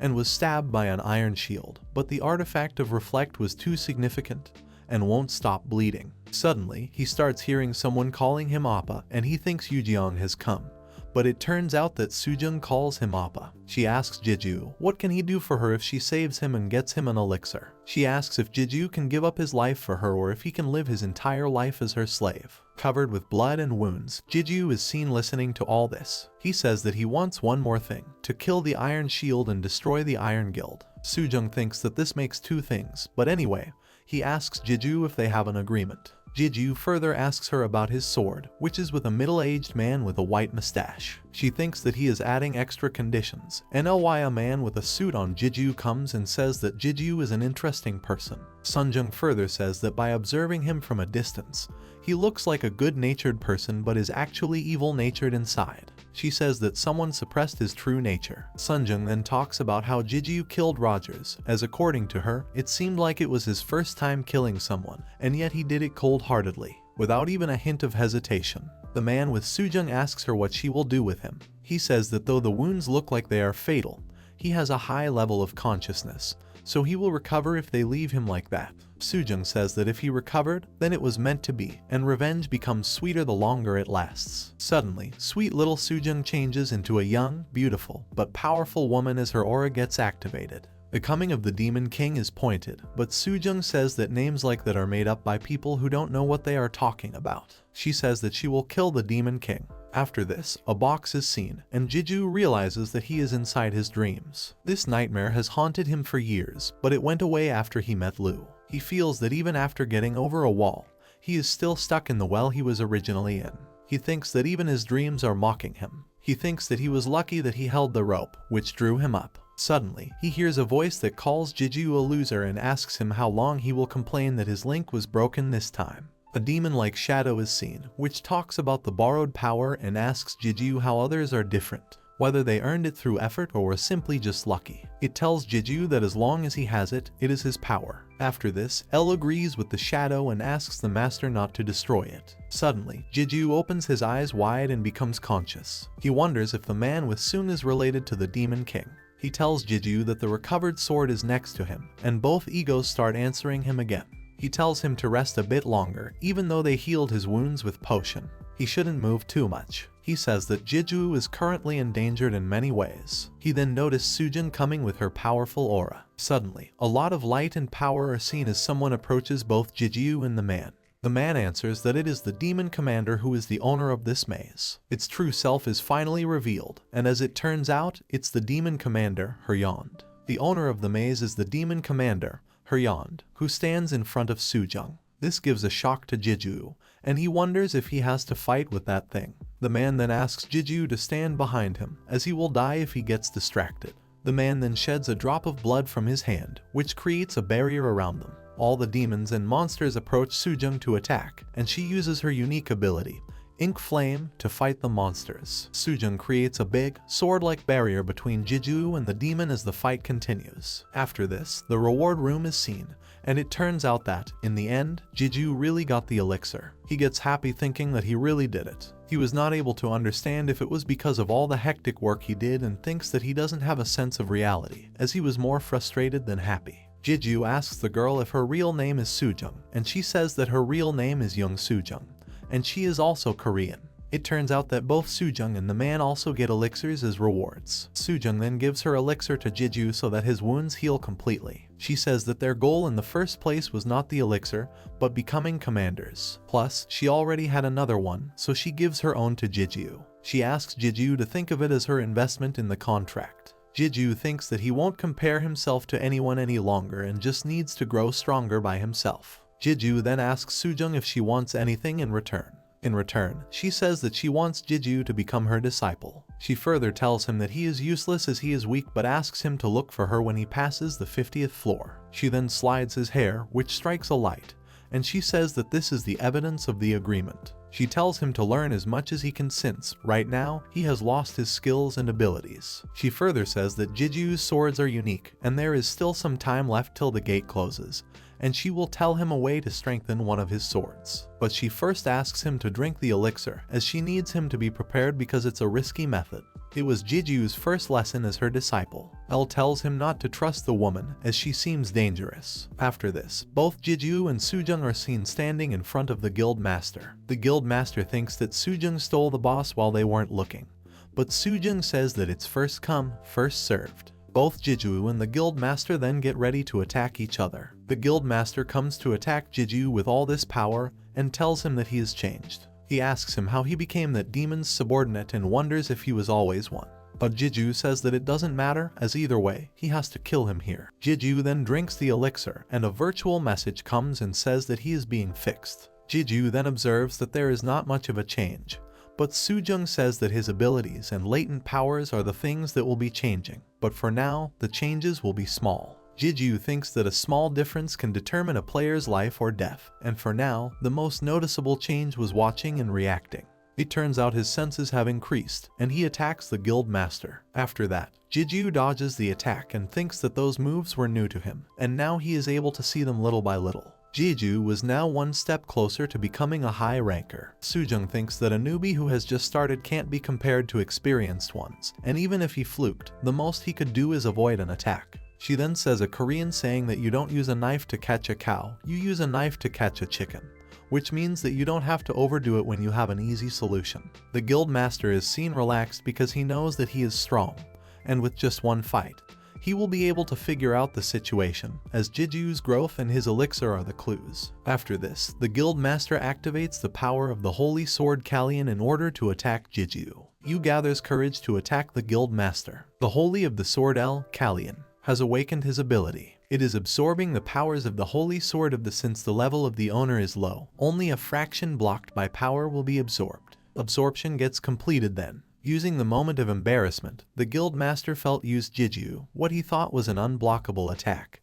and the sense of demotivation he felt off when Jiju stole some of his sword's power, all in order to increase the distance. And then, to finish it, an arachnid Jiju uses S-Web, an item that would help Jiju to escape the gate. Both the guild master and Jiju then attack each other with full power, but the guild master realizes that he is on the losing side of the fight. He then asks to have a chat, but then the iron shield is activated. Later, it's seen that Jiju finally finishes off his work there, and Sung-hoon, the security man, arrives from the association. Sung-hoon helped Gigu bring his mother home, as he couldn't have given her the elixir at the hospital. Jiju's mother then opens her eyes and says that she wanted to see him one last time before dying. She then says that she wanted to tell him something for a long time, but her breath started to break, and just then, Jiyu immediately opened the elixir bottle and gave the elixir to his mother. He is then seen sleeping on the floor beside his mother, and both egos talk to each other about how dangerous it can be for Jiju to get involved with Sujung. Later at night, a powerful light is ignited by his mother. Yujeong is seen calling Jiju and getting mad at him for not replying to his texts. She then enters the house, shouting at Jiju for not picking up his phone. But suddenly, her mother tells her to keep it quiet as her brother is sleeping in the room. She gets both shocked and emotional upon seeing her mother in such perfect condition. After this, when Jiju wakes up, he smells his mother's soybean soup and gets emotional. He thinks that behind the door lies a scene he had dreamt of and longed for so dearly, a scene for which he was willing to risk his life. He then decides to put on a poker face and greet her with a smile. Just when Jiju sees his mom, he gets even more surprised than Yujeong.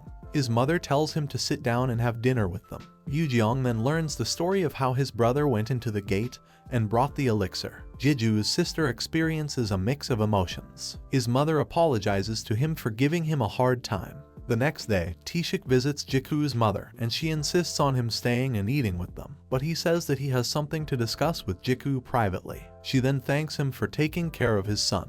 Later, both Jiju and Taeshik are seen eating pork belly and drinking soju. He then asks Jiju how he got the elixir, but before that, Jiju suddenly asks Taeshik if he is into his mom, which turns Taeshik's face red as he gets surprised. Jiju said that he always had his suspicions. He further says that he knew that Taeshik took care of her when Jiju was not there, and it was not because she got younger. He says that he will be rooting for Taeshik, as he doesn't think his dad would be upset if it was someone like Taeshik. Jiju then asks him if he brought the barrier generator by any chance, to which Taeshik says that he has it in his car but asks the reason behind it. But Jiju says that it's a long and complicated story. He then tells the story to Taeshik, which makes him pretty mad. But Jiju says that there is no reason to be so angry. He says that he will take down those Iron Guild masters himself. Revenge has to come from within, says Taeshik, and Jiju says that he has another debt to pay. Taeshik asks what happened to the guardian of the 4th floor, Jiju, as a C-Ranal subjugation squad was deployed there yesterday.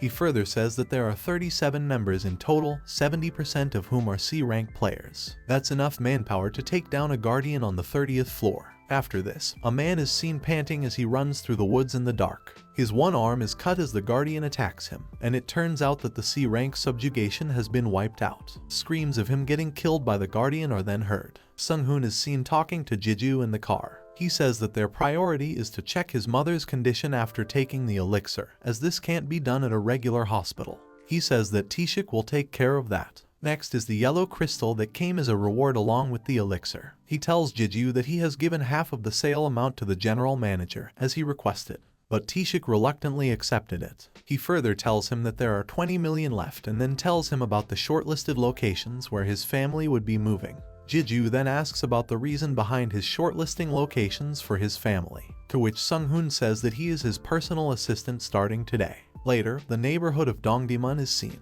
and both Sung-hoon and Jeju stand with $8 million packed in bags and cash. Jeju further tells Sung-hoon that his armor worth $3.5 million got destroyed, so he will be paying his debt as well as buying some new equipment for himself. The amount surprises Sung-hoon. After that, the blacksmith grandpa is seen making and sharpening equipment in the fire. His grandson comes and says that he has a guest. The blacksmith then tells him that he got the money from the association, and the letter that came along with it sounded just like a will. Jeju then says that he is here to pay his debt back. The blacksmith then asks if Brunhard is dead, to which Jeju says that it saved his life and disintegrated. They then talk about its final moments. The next day, Ji-yu and his mother go to the hospital to get examined, and Yu-jeong notices that his brother has grown taller. It turns out Jeju grew 3 centimeters overnight and gained a lot of muscle. Later, Jeju's test results come in, and he is at level 10, while his magical power and mana control are of SS rank, which means that he has the potential of a high ranker. Jeju does not get too surprised when learning this. Jeju then asks Taeshik about his mother's results. He says that not only is she healthy, but she is stronger than the average man.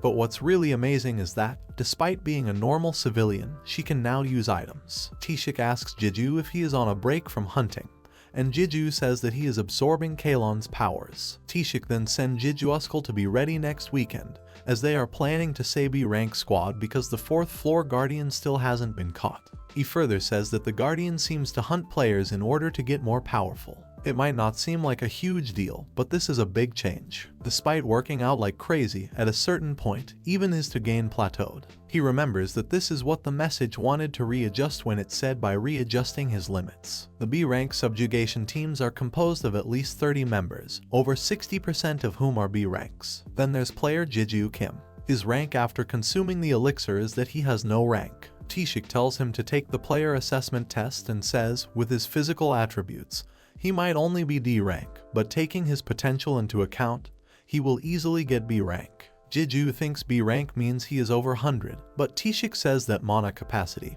and utilization directly translate to practical combat skills, and that for unique ability users, their levels don't really matter. He then tells Jeju that the general consensus is that levels aren't of significance, and they can't even find out about them due to privacy concerns. Taeshik then says that Jeju's assessment results might cause controversy, and they can't stop headlines from calling him a prospective high ranker, and he asks him if he doesn't want that. Jeju says that he has nothing against becoming famous, but the Iron Guild is probably keeping an eye on him as well, which is why he doesn't want to stand out. He then shows him the list of guilds participating in the raid and says that if he joins temporarily, he can participate in the raid, but if he leaves as soon as the raid's over, he will be adding to their list of members who quit, which will only drop their reputation. He then gets surprised to see the names of Seonpul Kim and 3 others in the list as morning stars. After this, the Child Guild Master's Vice Guild Master, Dong-hee Kim, is seen. He says that he has been appointed captain of the subjugation squad for this raid. Jeju is then seen talking with C-rank guild players. They are all seen thanking each other, and the players tell Jeju that Dong-hee Kim is about to be promoted to a rank, which is a big deal. Later, a girl player comes and says that Jeju has really lit up. After that, the 4th floor of the tower is seen, and the search party is ordered to track down the guardian. Seonpul is an archer, Hanul is a mage, Sengwoon is a Yi-won, and Jeju is a tank, so wonders mourning why the guild called them Star. Laughing, they all then start Seongwoo, and Seonpul says that decided on because this name because of Jeju. Just when Jeju went to call for help and left the cave, he saw light shining from him, just like a morning star. After this, B-rank players come and see Jeju and others bonding and laughing. One of the players asks them if they are on a picnic, and Seonpul tells Jeju that he is a B-rank player, Yeonseok Nam, and he is with the Brother Guild. He tells him that they are famous for, as their slogan portrays, survival of the fittest, and that they pursue strength. They are also known to value tradition and hierarchical structure, as well as loyalty above all else. The B-rank players then start making fun of the C-rank players. Player Yeonseok tells them that they should be on guard more than anyone else. Suddenly, a lot of powerful emotions are ignited within Jeju, and Lu asks him to control his emotions. A lot of powerful emotions are ignited within Jeju, and he thinks that even though it's a frustrating situation, it's not to the extent that he should be this angry. He could not understand what was happening to him. The squad captain observes a disturbance and asks Jeju what's the matter. Jeju says that there was a bit of a fraction, and there's something he would like to request. He says that he would like to spar with player Yeonseok Nam, as it would be best to resolve any conflicts between the players before they go into battle. The squad captain says that the difference between C and B ranks is not small, and Jiju says that in that case he would like to add in one more condition and say that he would like to request a position switch between the two guilds. He tells Yeonseok that if he beats Jiju, he will give him 500 million. The squad captain notarized it. After this, the rules of the sparring are told, weapons and excessive force are prohibited, and the fight ends when one side forfeits. Jiju's ego tells him to be careful, and Lu says that the more he progresses, the distance he can maintain a link will also increase. Jiju thinks that the opponent is B rank, but there are so many gaps in his defense that he wonders if he is baiting him by calling him first. He thinks, based on his physique, he is either a standard power-dependent melee dealer or a tanker. Jiju then closes the gap and makes the first move. Jiju goes to attack Yeonseok with full power, but he doesn't move an inch, as if he has an immediate activation counter-attack skill. He thinks that as soon as his counter comes in, he will draw back his body and prepare to hit back. But Yeonseok doesn't counter back, and Jiju wins the spar. This surprises everyone, and everybody starts giving him his level. The squad captain thinks that Jiju's movements were hard to follow even for him, and that he looks like he will be the biggest variable in this raid. The squad leader is then informed that the scouts have returned. After this, the association president is seen, and Taeshik gives him all the updates on B-rank subjugation. He says that they are giving extraordinary special treatment to an outside player, and asks Taeshik for some explanation. On the other hand, the 4th floor guardian is seen, and the squad player uses a water jet cutter to attack him. All troops then commence battle. The plan for this subjugation is simple. The subjugation leader's attack is the signal. While damaging the guardian with their most powerful spell, they decide to draw aggro, and at the same time, the backline tankers will step up. An earth wall and a stone shield are created as the guardian tries to attack them. By using defensive skills simultaneously, they will block the attacks of the guardian. Finally, the D rank and the below porters will throw the explosive items they have prepared for their shields, along with the ranged dealers, who will join in with their ultra-long range attacks. It was a simple yet effective strategy. After this, Jiju tells Seonpul to just stay at the back and keep an eye on the situation. The guardian keeps attacking the players. The biggest problem with this situation is that, in the event of its failure, all hell breaks loose. After this, the guardian attacks Seonpul, and Youngwoo covers for him. Captain Dong-hee attacked the guardian with full power, and his wounds also healed faster. His regeneration rivals that of a high-ranking guardian and is amazing. The main teams 1 and 2 then swipe, and the backup team is old enough to prepare for battle. Seonpul tells Jiju to get Ridu, but Jiju suddenly goes in front of the guardian and stands all alone. Jiju thinks that all players who graduated from the tutorial quickly wouldn't know that the Guardian's attack patterns are exactly the same as regular ones. The only differences are their physiques and regenerations. He thinks that if that's the case, then it's the perfect opportunity to test out his newly linked ego's powers. His egos get activated, and an information window comes out that shows all the information about his ego, Hermes, and says that it can gradually increase speed for 5 minutes and can move at peak speed after 3 minutes. Everybody gets surprised when they see Jiju stand alone against the Guardian. The squad captain tells Jiju that the Guardian's regeneration rate is abnormally high, and they need a deep blow rather than several light attacks. He further thinks that it's going to end up being a battle of attrition, so he should have saved himself stamina. The Guardian's regeneration then stops, and another information window comes up, which shows the information about Ego Rain and says that mana regeneration increases mana recovery rate, and grievous wounds slow down and reduce healing. Jiju thinks that this isn't anything as impressive as an attack pattern change. It's simply the flailing around of a low-level monster who has been cornered. Jiju, with all his power, goes up in the air and, with full strength, attacks the Guardian with his sword. Both Jiju and the Guardian attack each other in full swing. Jiju then notices a conspicuous horizontal slash, which leaves a small gap of vulnerability, but he doesn't get scared. With the powerful attacks of his swords, Jiju kills the Guardian, which shocks everybody. The whole squad of players were having a really hard time to defeat the gigantic goblin monster. They all stood there with their open mouths as they witnessed Kim Jiju kill the monster all by himself. The system notified him that he just defeated the weakest demon Ferris, and the moment Kim noticed that he defeated a demon, his ability Cannibalism got activated. Everyone was shocked to see the demon body getting devoured by his ability. The system tried to turn the dead body into an ego but failed, and the fragments of the Ferris got absorbed by Ru. The captain himself was speechless to see such a thing. He got hold of the situation and asked the other players to heal the world who got wounded. This captain slowly approached Kim and asked if you could talk with him for a minute. As Kim started following the captain, he wondered if the captain is going to inquire him about the disappeared body. He knew that the guardian's body had a great value along with the crystals that disappeared.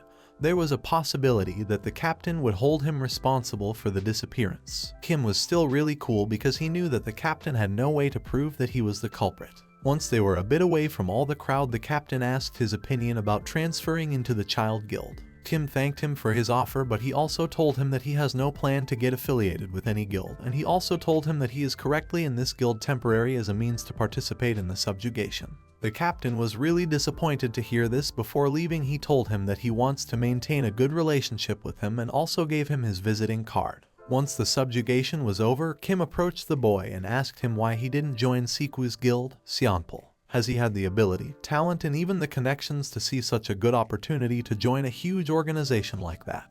He answers that he didn't want to get criticized for being a person who uses his connections to get in a place normally difficult to get in. And he also wanted to prove himself by joining the organization by his own hard work instead of connections. The other members of the party also arrived, and they asked him if he would like to join them in their celebratory party. Kim thanked them for their invite but apologized as he needed to go somewhere. He checked his mobile phone to see that he had a message from Taeshik Hyung to call him once his subjugation was finished. Taeshik informed him that the president wanted to meet him personally and called him for dinner. The president of the Korean Players Association has always been an important and prestigious person. He is a hidden giant of the player industry and has not revealed much about himself, but why would he want to meet Kim Ji-ju then?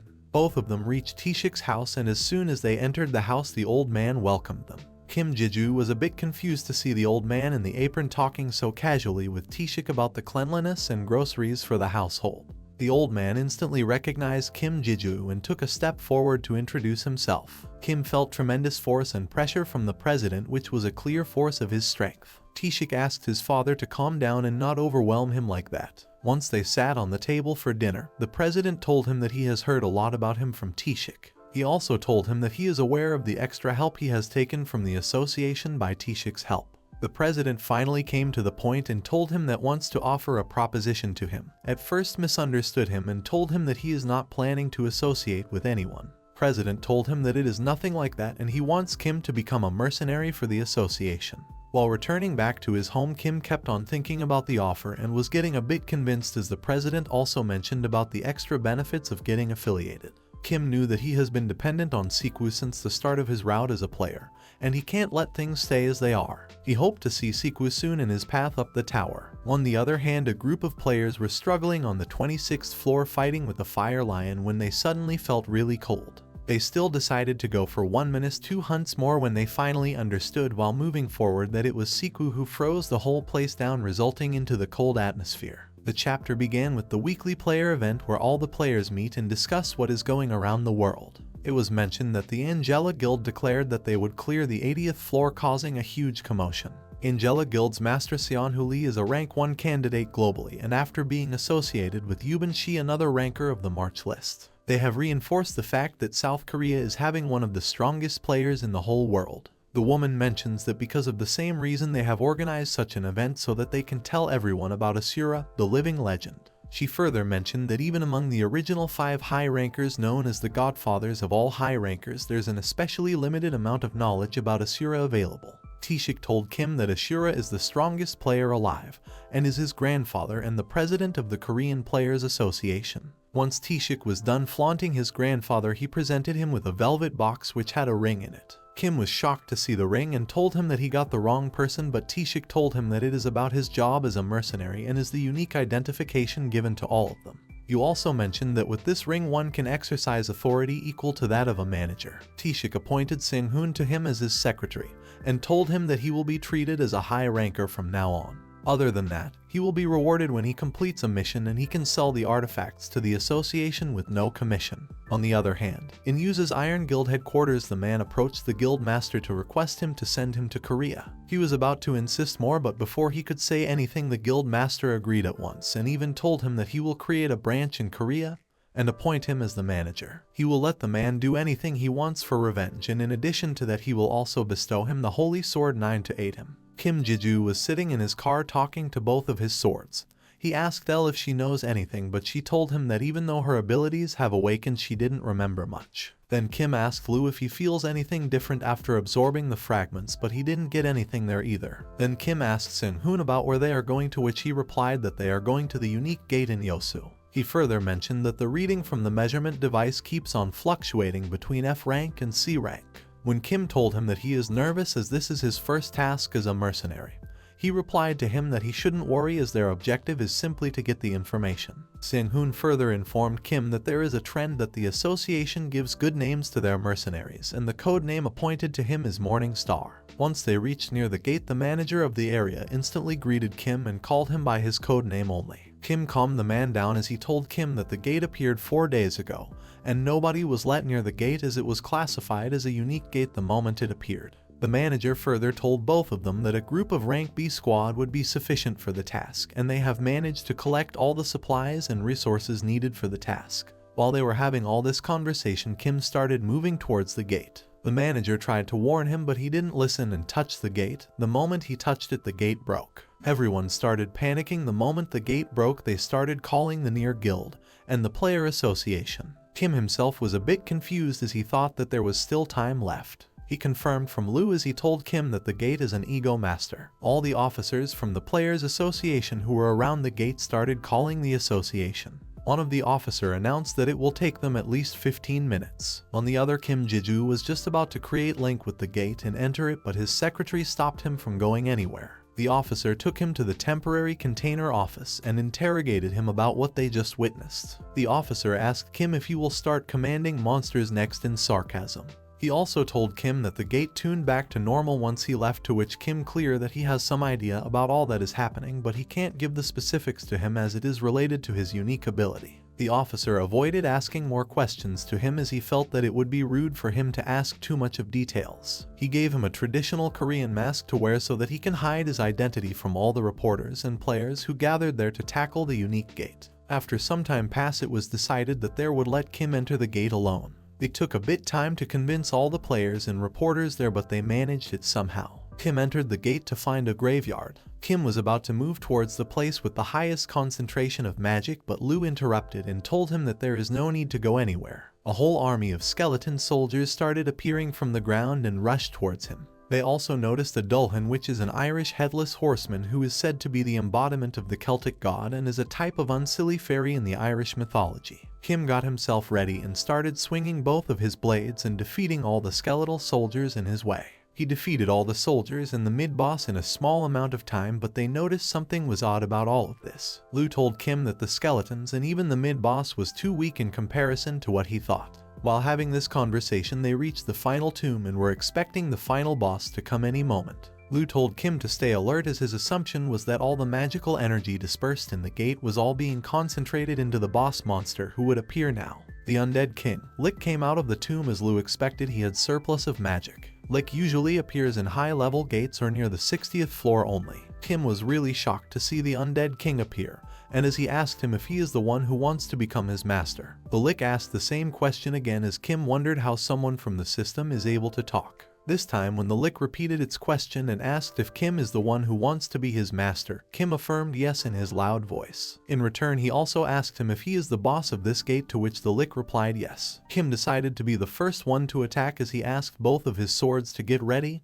and attack. The Lick told him that he needs to prove his strength to become the Lick's master as both of them started attacking. The Lick released a huge fireball which directly hit Kim head on. Kim somehow survived the fireball as Lu asked him to stay alert as the Lick attacked again. Kim was totally shocked to see the sky full of arrows made of magic. Even though Lu was totally against the idea, Kim threw him in order to attack the Lick. Kim attacked Lick using his angelic sword and finally was able to injure the Lick. As Lick attacked Kim using the thousands of arrows, he started swinging Elle as she had angelic strength and was trying not to use Lu as his abilities were not matching those of her. But Lu told him that the arrows were too weak as Elle was not able to resist the arrows alone and forced Kim use Lu. Lu instantly destroyed all the arrows. Lick was impressed to see that the one in front of him actually may have the skills required to be his boss. With this, the undead king began the last exam to become his master. As he raised his staff, hundreds of undead started coming out of the ground. all the undead soldiers started combining to each other and turned into a huge giant undead soldier. The giant attacked Kim, but he dodged it easily.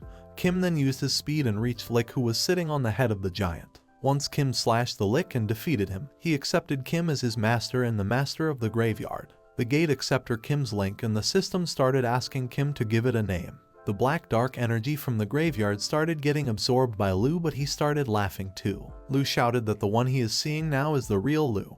He mentioned that how could he stay as he was when he was consistently seeing the holy sword getting stronger day by day. Kim shouted Lu's name, listening to which he calmed down. The holy sword cleared that Lu is confused. She was further about to tell him what had really happened, but Lu stopped her. Lu told Kim that he is going to take a break and has a bit of a headache. Kim realized that he still needs to give a name to the gate and the graveyard he owns now. He decided to name it Brunheart as his artifact Brunheart was fading. On the other hand, outside the gate there is a huge hustle bustle as everyone is getting ready because officials declared a gate break. The officers from the Korean Player Association started evacuating the people around the gate as the monsters may come out. The players were also really exhausted and tired, but still they were standing in front of the gate to protect everyone. The secretary told Tishik that they have got all the nearby guild members and the members of the child guild is on their way, as well as the evacuation process is going smoothly. Tishik knew that the real problem was the press, as they were talking about freedom and were not ready to back off. Tishik was not worried about the gate. With him being there, their power was already overkill.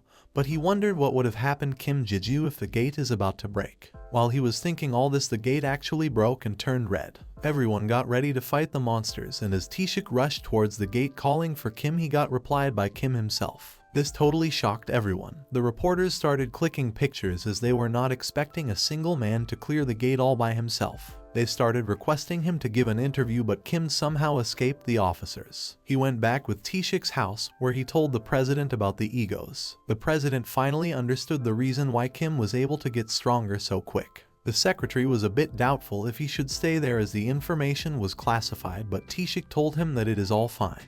Tishik was still not able to understand about Kim getting linked to the gate. Kim told everyone that he himself is not sure about all that is happening, and the gate is still stabilizing, so he doesn't know much. They further asked about Lu, to which Kim told them that he is silent but his skills are working as usual. President assured Kim that he does not need to worry about the information getting leaked to the whole world, as it will cause a huge havoc, and other than that the association will not let the news leak. Suddenly Kim's phone started ringing. Yu-young, who just saw Kim on the TV with the mask getting out of the gate. She was able to recognize him by the ring and necklace he was wearing. Yu-young couldn't stop praising Kim and calling him cool. Once the call ended, he realized that he is all over the internet and has become an internet sensation. On the other hand, his master the Demon King was also really happy to see her student, and when her assistant asked her why she is so happy, she told him that she has taught her student properly. Tishik and Jiju are washing the dishes while having a conversation. They discuss paparazzi, who are mostly retired players, and their concerns regarding towers, gates, and players. Tishik admits that he couldn't control all of them, acknowledging his own fault. However, Jiju reassures him that it wasn't intentional. Tishik explains that they were unlucky as there was a troublesome person among the group of reporters, namely Hyunchulgo, who used to be a well-known ranker before retiring. Hyunchulgo held a high rank even among other rankers. Tishik advises Jiju to avoid getting involved with Hyunchulgo and to be cautious about encountering him in the future. At the Great Eastern Gate in Senior H. Hwang's workshop, Jiju reflects on the presence of Ego Lu inside his sword. He imagines Lu criticizing him for developing a habit of collecting items and refers to himself as an avid collector and possessive master. Jiju feels a sense of emptiness when Lu is not around. Spotting Senior H. Hwang, Jiju approaches him and asks how he's been. Senior H. Hwang comments on Jiju's newfound fame and notices his assortment of items. Jiju explains that he came to seek a way to conceal his identity. Senior H. Hwang suggests a mask, but Jiju dismisses the idea, believing that both egos and masks can easily be exposed to the public. Jiju reveals that his concern lies with his rings and considers hiding them while he's out and about. Senior H. Hwang suggests gloves and gauntlets as possible solutions, but admits that he doesn't have many of them available. Jiju reflects on his successful establishment of a link with Brunheart despite encountering several failed attempts. However, he finds it comparatively easier to form links with Rain and Hermes. Jiju wonders if his capacity for wielding egos has increased, and one of his ego L informs him that his capacity was once completely occupied by herself and Lu. She acknowledges that the current Jiju is much stronger in comparison.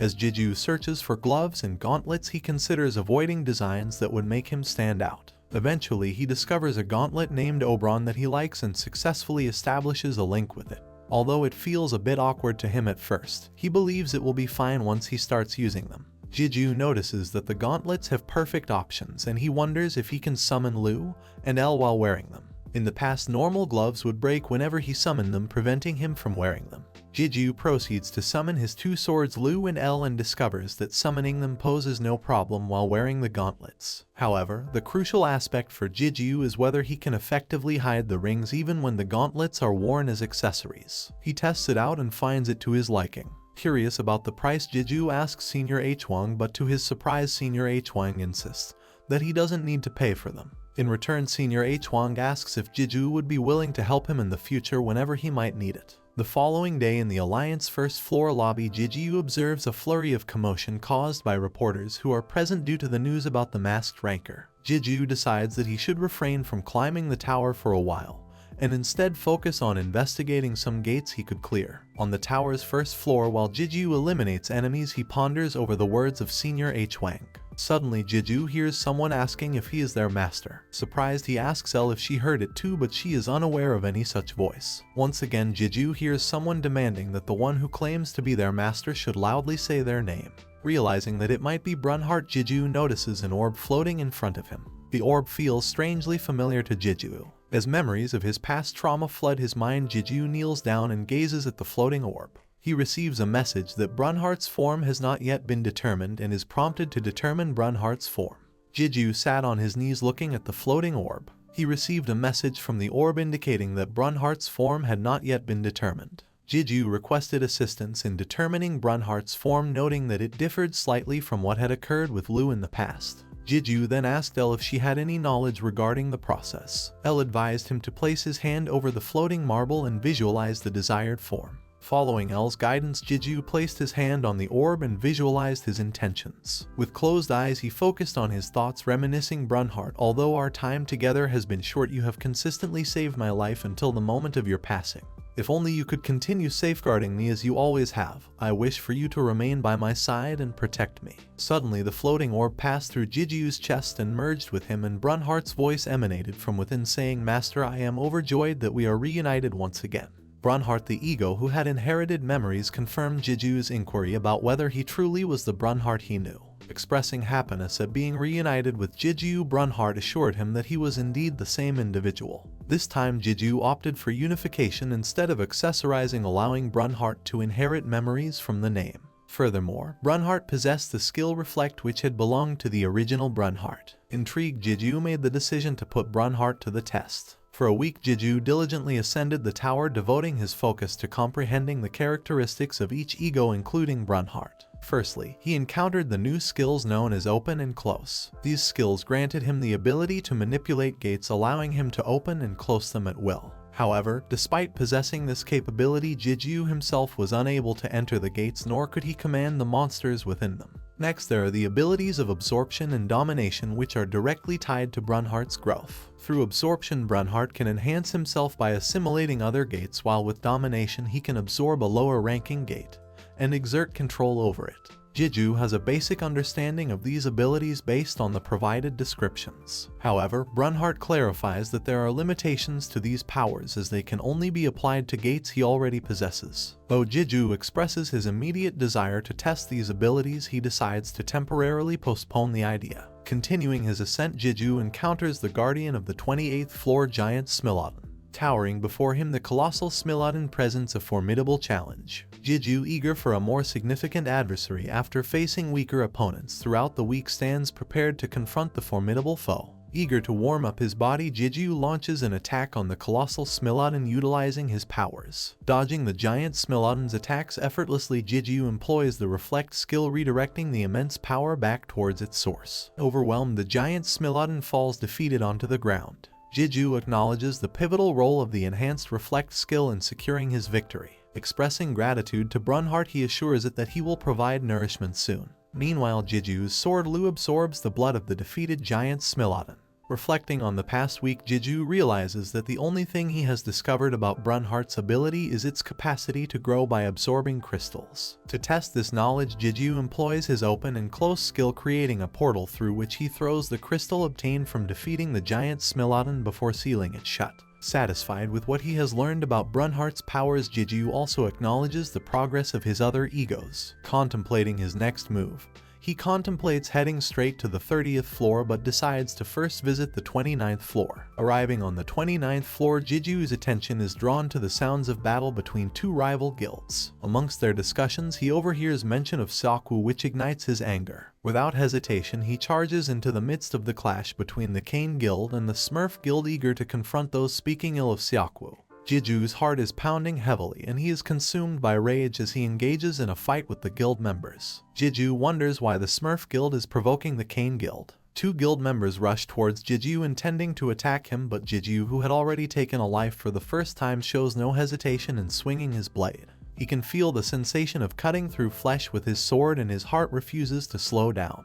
Jeju realizes he needs to calm down, but as the members continue to attack, Jeju dispatches them with a single swing of his sword. Bonggudu, the mid-tier guide of the Cane Guild, expresses his gratitude to Jeju for saving them. Bonggudu mentions that he had heard a lot about Jeju from their guild leader Seokwu. Curious about the conflict between their guild and the Smurf Guild, Jeju inquires about the reasons behind the Smurf Guild's pursuit of Seokwu. Bonggudu admits that he is uncertain and explains that they plan to extract information from the captured members of the Smurf Guild in order to uncover the truth. Bonggudu acknowledges that red players are typically subject to elimination, and depending on the circumstances they might even consider resorting to torture, although it is something that they don't feel comfortable with even if it is allowed by the association. Jeju moves ahead, leaving the Cane Guild members behind, and ponders his past participation in the Guardian subjugation. He finds it strange how he couldn't control his emotions during that time and attributes it to the trauma he experienced from being tortured. Despite having stress-related issues, he realizes that he felt nothing when Bonggudu mentions torturing the captured Smurf Guild members. Jeju wonders why he couldn't control himself in the past and why he once found pleasure in killing others. Suddenly, Jeju is interrupted by Brunhart's call from within him.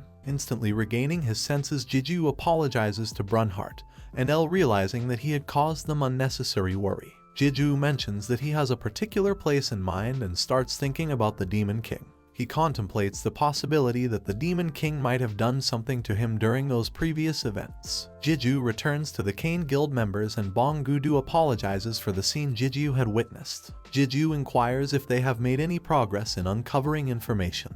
Bonggudu responds that they haven't discovered anything significant aside from the fact that they are simply following their leader's orders. Jeju remarks that it appears they are the lowest ranking members as they seem to lack knowledge and possess below average skills. Bonggudu acknowledges this and mentions that they will begin their descent from this point as there is a lot of work they need to attend to. Suddenly, Jeju hears a noise emanating from the forest, and before they know it, they find themselves surrounded by the members of the Smurf Guild. Concerned, Jeju asks Bonggu if he had sent anyone to contact either the association or their guild for assistance. Bonggu responds that he did dispatch someone to report the situation, but he doesn't anticipate receiving any backup.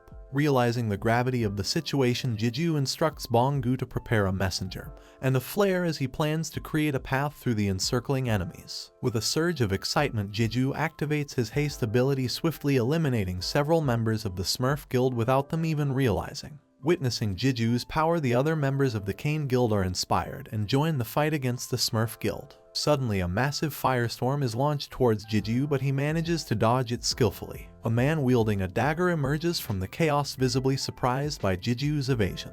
It is none other than Minseok Choi, the fallen ranker and slayer who serves as the leader of the Smurf Guild. Minseok Choi recognizes a familiar scent emanating from Jeju and asks him to join their ranks. The individuals who engage in daily criminal activities within the tower are referred to as red players. Enforcing the law within the tower is essentially impossible, and the association's main responsibility is to manage the tower's entrance known as the portal and prevent the red players from increasing in number. Minseok Choi, the leader of the Smurf Guild, is a red player who was once a ranker. Jeju pondered the fact that Minseok Choi willingly relinquished all the comforts and prestige of being a ranker and instead chose the path of a criminal. This decision suggests that he possesses a significant degree of psychopathic tendencies, finding pleasure in taking the lives of others. Minseok Choi confronted Jeju and inquired if he was interested in joining their guild. He confidently stated that he could sense Jeju's affiliation with their group, assuring him that joining their side would be an enjoyable experience. However, Jeju was deeply repulsed by the mere suggestion that Minseok Choi considered him to be one of them. In response, Jeju firmly told Minseok Choi to be quiet and not to treat him as an equal to despicable individuals like themselves. This angered one of the guild members, who lashed out at Jeju, hurling insults and issuing threats. Just as Jeju prepared to defend himself, Minseok Choi swiftly used his power to burn the offender's head, effectively killing him for interrupting. Minseok Choi then sarcastically apologized, remarking that there were many ill-mannered individuals among them due to a lack of proper education. Minseok Choi approached Jeju once again, revealing that a new position for the vice guild leader had recently become available. In an almost arranged manner, Minseok Choi asked Jeju if he would like to join their guild. Jeju questioned Minseok Choi about their relentless pursuit of the Cane Guild. This angered Minseok Choi, who demanded to know why Jeju was asking questions instead of answering his previous inquiries. Minseok Choi finally decided to provide an answer, stating that their intention was to escape the confines of the tower. He explained that they were tired of being trapped within its walls, which is why they had some business to attend to with the leader of the Cane Guild. One of the members from the Cane Guild confronted Minseok Choi, questioning the connection between their plan to leave the tower and their guild, suspecting they might be used as hostages. Meanwhile, Jeju sensed that Minseok Choi was aware of Seokwoo's secret second unique ability, and in turn Minseok Choi understood that Jeju was now aware of it as well. Fueled by rage, Jeju charged at Minseok Choi with his dual blades, launching an attack. Minseok Choi reveled in the intensity of Jeju's furious gaze and declared that Jeju was one of their own.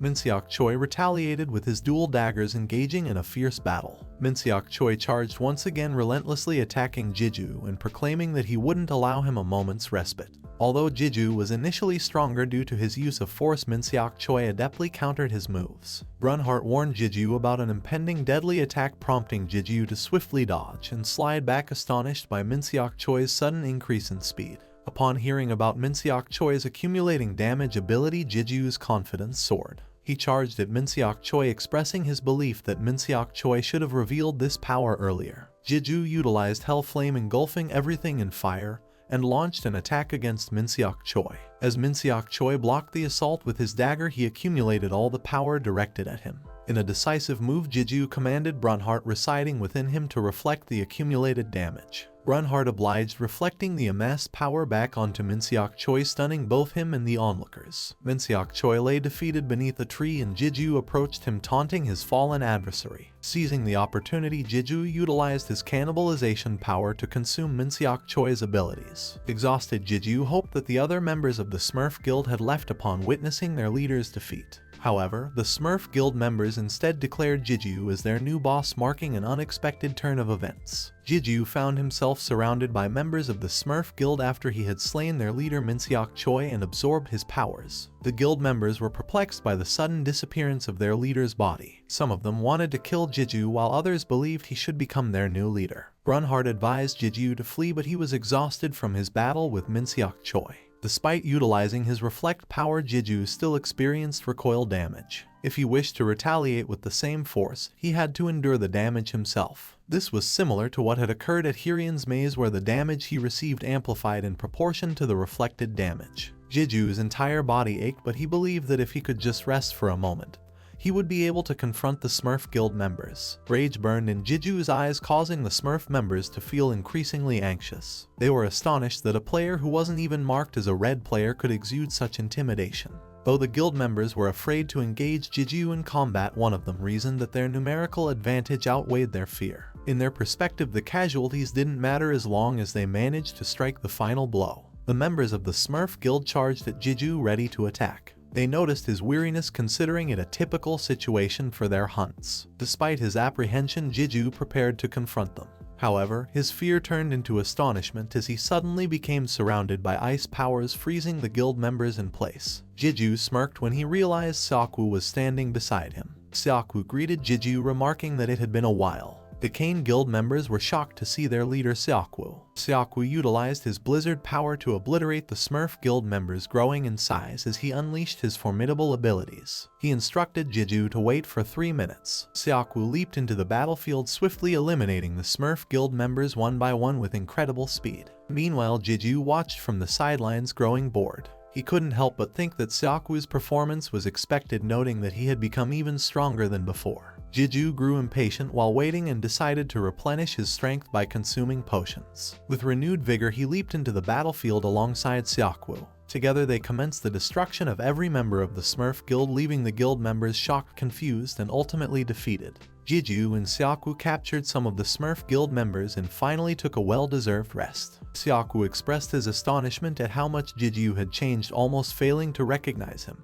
Curious about Jeju's eye, Seokwoo pointed out that his left eye now appeared purple. Jeju pondered the significance, thinking about the girl, but concluded that it was likely due to a skill. Seokwoo acknowledged Jeju's significant growth, admitting that he had trouble believing the reports of Jeju's power when Seonpul had informed him. However, Seokwoo knew all along that the masked ranker was in fact Jeju. Seokwoo and Jeju engaged in a brief conversation, during which Seokwoo informed Jeju about the news of the association president revealing his face for the first time on the news. Jeju found the timing peculiar and wondered if the president had done it specifically for him. Seokwoo prepared to take his leave, expressing his delight at meeting Jeju and expressing a desire to buy him a drink. However, he noted that it seemed challenging to arrange. Jeju acknowledged that he had a significant task at hand and would be occupied dealing with it. Seokwoo suggested that they could still grab a cup of coffee, emphasizing that they had much to discuss. Seokwoo revealed a ring to Jeju, prompting Jeju to understand that Seokwoo had also become a mercenary. Curious about Seokwoo's codename, Jeju inquired, but Seokwoo felt embarrassed and refrained from sharing it. Jeju then disclosed to Seokwoo that the reason the Smurf Guild had targeted his guild was due to Seokwoo's second unique ability, portal generation. This ability allows him to create portals both inside and outside the tower. It is a remarkable power that could potentially have a significant impact on the world. Jeju suspected that this was the reason Seokwoo had kept it hidden. Curious, Jeju inquired how the Smurf Guild came to know about it. Seokwoo replied that it was a long story, but since they were almost done, he suggested they head down and talk. Jeju wondered if Seokwoo needed to attend to other matters as the guild leader, but Seokwoo assured him that the guild members were capable of handling things on their own, and there was nothing more important than conversing with an important participant like Jeju. Agreeing, Jeju mentioned that he knew a cafe nearby, and they left to continue their discussion. Jeju and Seokwoo found themselves seated in the office of the operations manager Taeshik. Taeshik questioned whether the office resembled a cafe, but Jeju explained that it was the only place they could have a private conversation without any costs. Taeshik jokingly stated that he would charge them for using the office, and then noticed Jeju's mismatched eye colors. This made Jeju feel uneasy, and he quickly attributed it to a skill he possessed. Taeshik changed the subject and mentioned hearing about the Smurf Guild's massacre, speculating that Jeju and Seokwoo sought him out because they had a favor to ask. Jeju denied this, stating that it wasn't the case. Jeju and Seokwoo proceeded to inform Taeshik about how the Smurf Guild discovered their portal generation ability. Seokwoo recounted an incident that took place a few months ago when he was compelled to use his skill in front of some guild members. Unfortunately, one of those members was apprehended by the Smurf Guild. Recognizing the Smurf Guild's thirst for information about the outside world, Seokwoo believed they would resort to any means to extract the desired information. Seokwoo made the decision to leave first, stating that he had a lot of work to attend to. Jeju observed that Seokwoo was acting as if everything was normal, but Taeshik remarked that Seokwoo was likely struggling internally, as he regarded his guild members as family. Concerned about Jeju, Taeshik asked if he was doing okay since he had just taken a life for the first time. Jeju responded by stating that all his enemies deserved to die and he felt no guilt about it. However, he expressed a concern. During the act of killing, he found himself feeling entertained. Taeshik reassured Jeju that this was not necessarily a problem, emphasizing that what truly mattered was whether Jeju could control those feelings or not. The following day, on the 29th floor, Jeju returned to the area where he had encountered the Smurf Guild. He pondered the words of Taeshik, who had mentioned the importance of his ability to control his emotions. As Jeju reached the door leading to the 30th floor, he reflected on the tests he had already undergone on this journey. Jeju wondered if Lu, his companion, was still remaining silent. He knew better than to ignore a player's instincts, particularly because his own senses had been heightened after consuming the elixir. With a deep breath, Jeju opened the door and stepped into the fourth testing room, triggering a unique examination. The ground beneath him began to tremble and a swirling sandstorm engulfed the surroundings. Gigantic scorpions encircled him, posing a formidable challenge. Despite using his haste ability to enhance his speed, Jeju struggled to maintain his balance amidst the shifting sand. As he fought off the scorpions with his swords, he suddenly heard Lu's voice emanating from within the sword. Lu expressed his awareness of the situation, to which Jeju inquired about how long he had been awake. Lu responded that he had been conscious since Jeju entered the room, but emphasized that it was not the crucial matter at hand. Lu urged Jeju to make his way to the castle, revealing that his own physical body resided there. The area is a desolate wasteland surrounded by massive sandstorms that encircle Jeju. He engages in a battle with giant scorpions, wielding his swords in the fourth testing room. Amidst the ongoing fight with the giant scorpions, Jeju empathizes with Lu's emotions simply by holding the sword in his hands. Jeju instructs Lu to provide an explanation, but requests that the details be postponed since he is currently occupied with the scorpion combat. Kang comes to the conclusion that it is futile to expend energy attempting to defeat all the monsters given the hazardous surroundings, and furthermore they remain uncertain about the potential presence of additional creatures within the castle. Jeju apologizes to Brunhart, expressing his inability to collect any of the crystals dropped by the monsters. In response, Brunhart reassures him that it's not a problem. Lu overhears Brunhart's voice and inquires about it, prompting Jeju to disclose everything to Lu. Finally, Jeju arrives at the castle gate and swiftly rushes inside with the giant scorpions in relentless pursuit. As Jeju enters the enormous castle, he is immediately struck by the sheer size of the statues adorning the interior, indicating that this is indeed the boss room.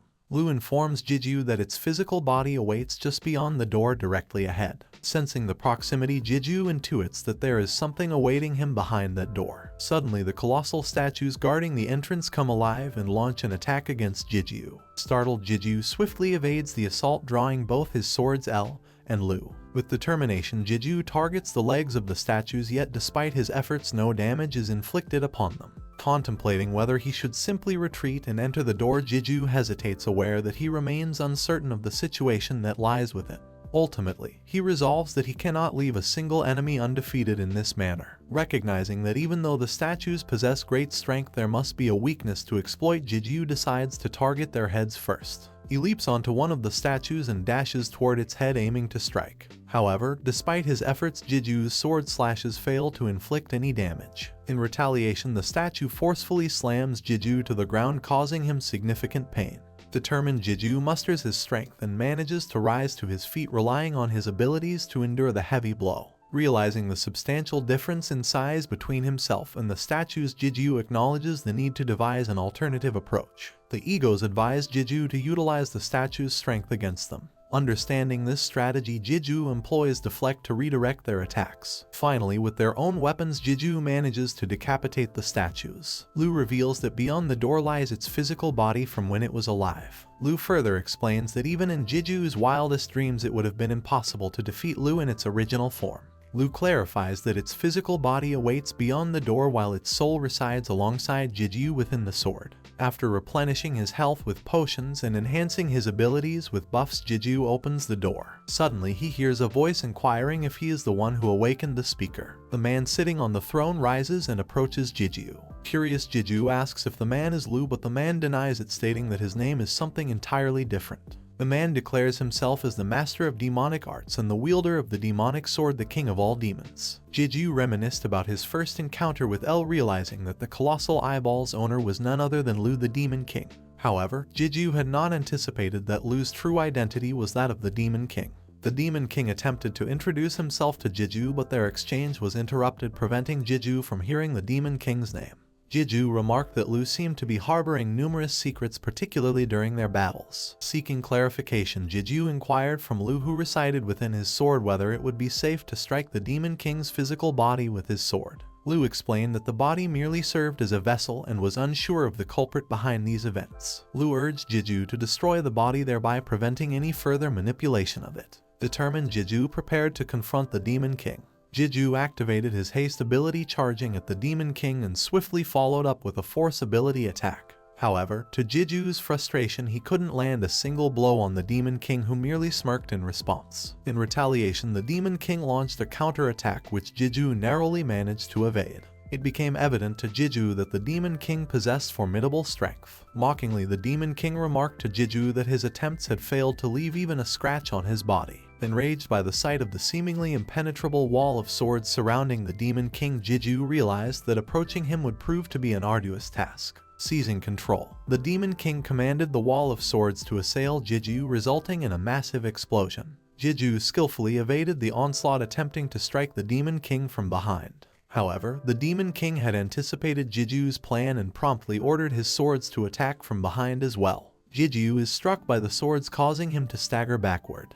He falls to his knees, but the Demon King's relentless onslaught of sword attacks continues. Jiju desperately tries to dodge and deflect the incoming strikes. In the midst of the chaos, Jiju has a sudden realization and turns to Lu, asking if these swords are also infused with demonic power. Jiju suggests that similar to how El absorbed Kallian, Lu could attempt to absorb these swords as well. Lu responds, explaining that this particular location holds immense power, but its current body lacks the capability to accomplish such a feat. However, Lu offers to lend Jiju some of its power since this place is special. In return, Lu requests some time from Jiju. Jiju exerts himself to the fullest, defending against the relentless onslaught from the Demon King. Impatiently, Jiju shouts at Lu, questioning how much longer he has to wait. Summoning all his strength, Jiju activates the Reflect ability, attempting to repel the onslaught of demon swords. However, despite his efforts, Jiju fails once again and the swords rebound, targeting Jiju once more. Exhausted and weary, Jiju informs Lu that he cannot hold on any longer. In that moment, Jiju's magical sensitivity intensifies and their synchronization reaches level C as a result. Jiju becomes more proficient in utilizing the ego's abilities. The Demon King is taken aback, witnessing a human wielding such immense power. Having learned the death ability from Lu, Jiju now possesses the capacity to wield death to a certain degree. Here's the video ends. Guys, if you liked this recap, then like the video. I will meet you in another video. Till then, bye.